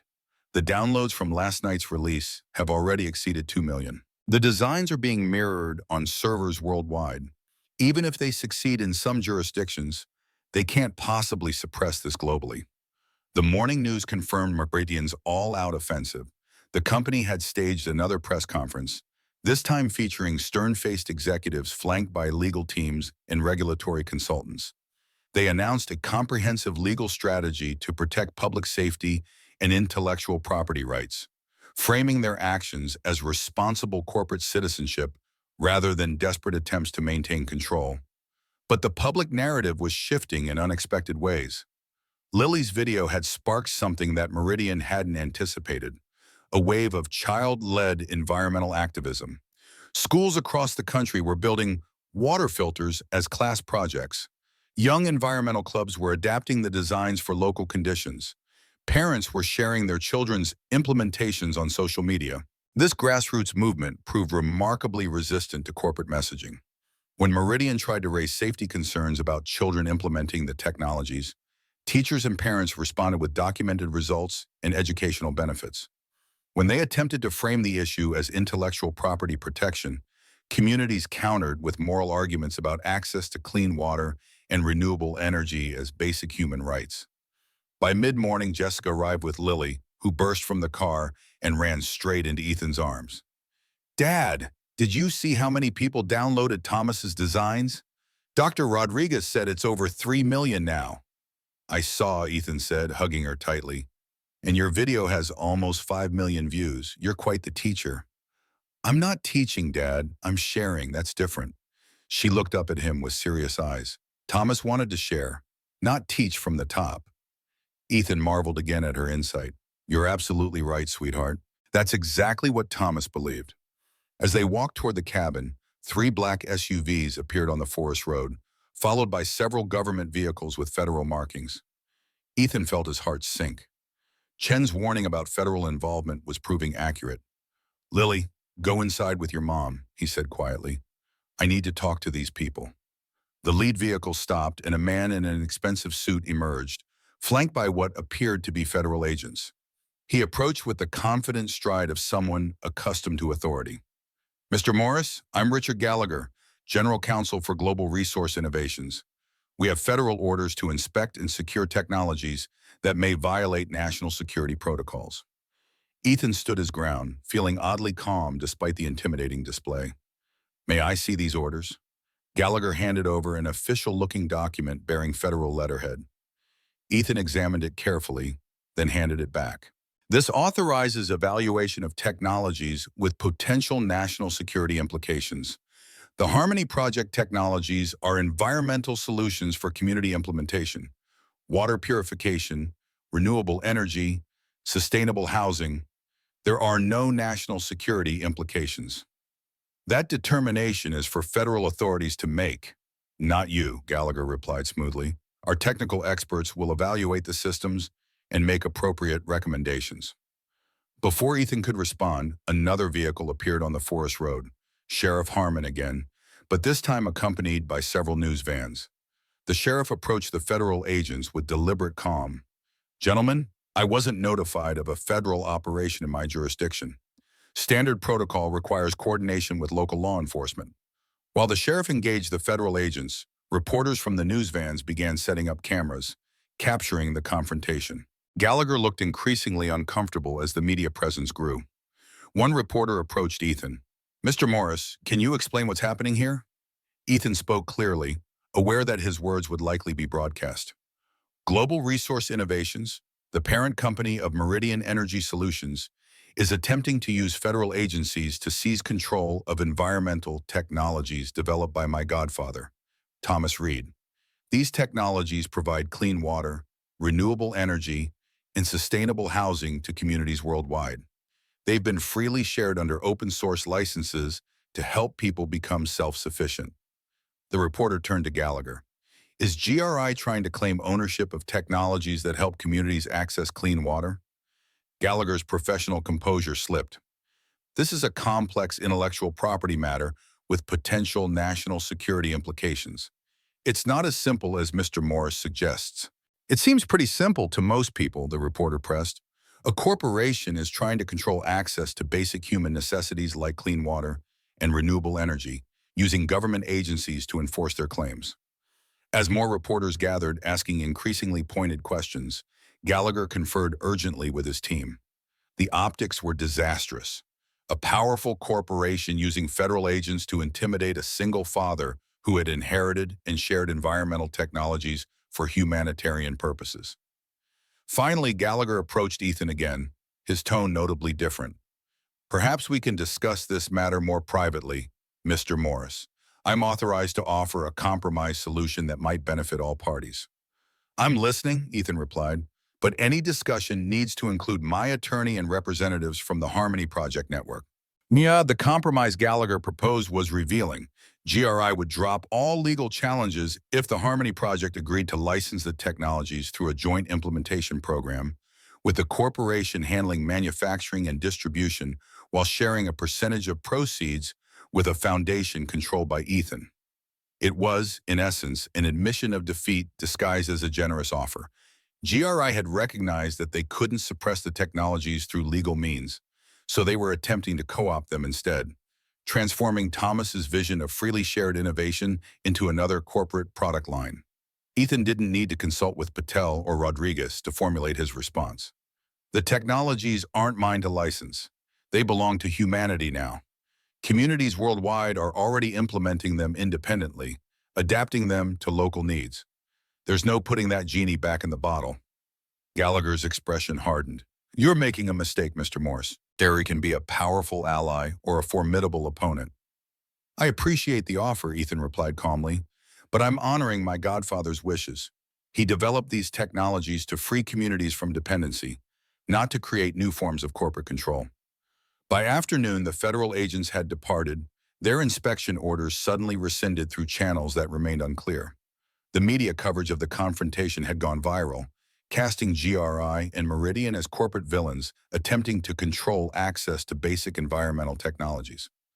More significantly, an unexpected ally had emerged, the United Nations Environment Program. The international body announced a special designation for the Harmony Project technologies as Global Environmental Heritage, a classification that provided a measure of protection against national patent enforcement when implemented for humanitarian purposes. The technologies developed by Thomas Reed represent a significant advancement in community-based environmental solutions, the UN statement read. Their open-source distribution ensures these innovations can benefit vulnerable communities worldwide, particularly those most affected by climate change, water scarcity, and energy poverty. This international recognition effectively neutralized GRI's remaining legal strategies. While they could still claim patent rights in some jurisdictions, the UN designation created a humanitarian exception that protected most community implementations, especially in developing regions where the need was greatest. By sunset, the crisis had passed. The security team remained in place as a precaution, but the immediate threat of seizure or suppression had ended. The Harmony Project had weathered the corporate storm and emerged stronger, with global recognition and implementation accelerating beyond anyone's expectations. Ethan sat on the cabin porch with Lily, watching fireflies emerge in the deepening twilight. His secure phone occasionally buzzed with updates from network members, new implementation sites in Southeast Asia, curriculum adoptions in European schools, community adaptations in South America. Thomas's vision was spreading, evolving, taking root in fertile ground worldwide. Dad, Lily said, leaning against his shoulder, do you think Thomas knew this would happen? Ethan considered the question carefully. I think he hoped it would. He spent decades preparing, not just developing the technologies, but creating the network, the legal protections, the implementation pathways. He chose us because he believed we would make the right choices when the moment came. Like when he taught us about trees, Lily mused. He said the biggest ones spend hundreds of years growing deep roots before they reach for the sky. That's right, Ethan smiled, struck by the aptness of the metaphor. Thomas had indeed spent years growing deep roots for his vision, the research, the prototypes, the careful documentation, the network of allies. Now that vision was finally reaching for the sky, spreading its branches to shelter communities worldwide. As night fell over the forest, Ethan felt a profound sense of completion. The treehouse would continue as a research and development center, with Dr. Rodriguez's team advancing Thomas's work. The network would expand, supporting community implementations and adaptations across diverse environments.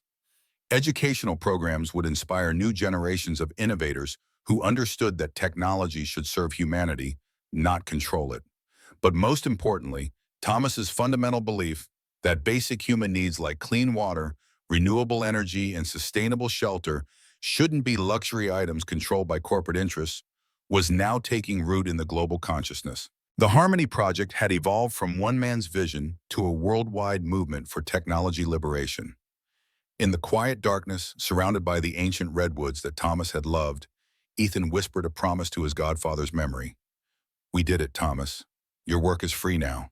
It belongs to everyone, just as you intended. Beside him, Lily had fallen asleep, her small hands still clutching the notebook where she'd sketched her latest adaptation of Thomas's designs. Looking at her peaceful face, Ethan saw the future Thomas had been working toward, a world where each generation built upon the knowledge of those who came before, freely sharing innovations that served the common good. The inheritance they had received wasn't just a treehouse or even revolutionary technology. It was a vision of what humanity could become when we chose cooperation over control, liberation over dependency, and shared purpose over private profit. That was Thomas Reed's true legacy, and now it belonged to the world.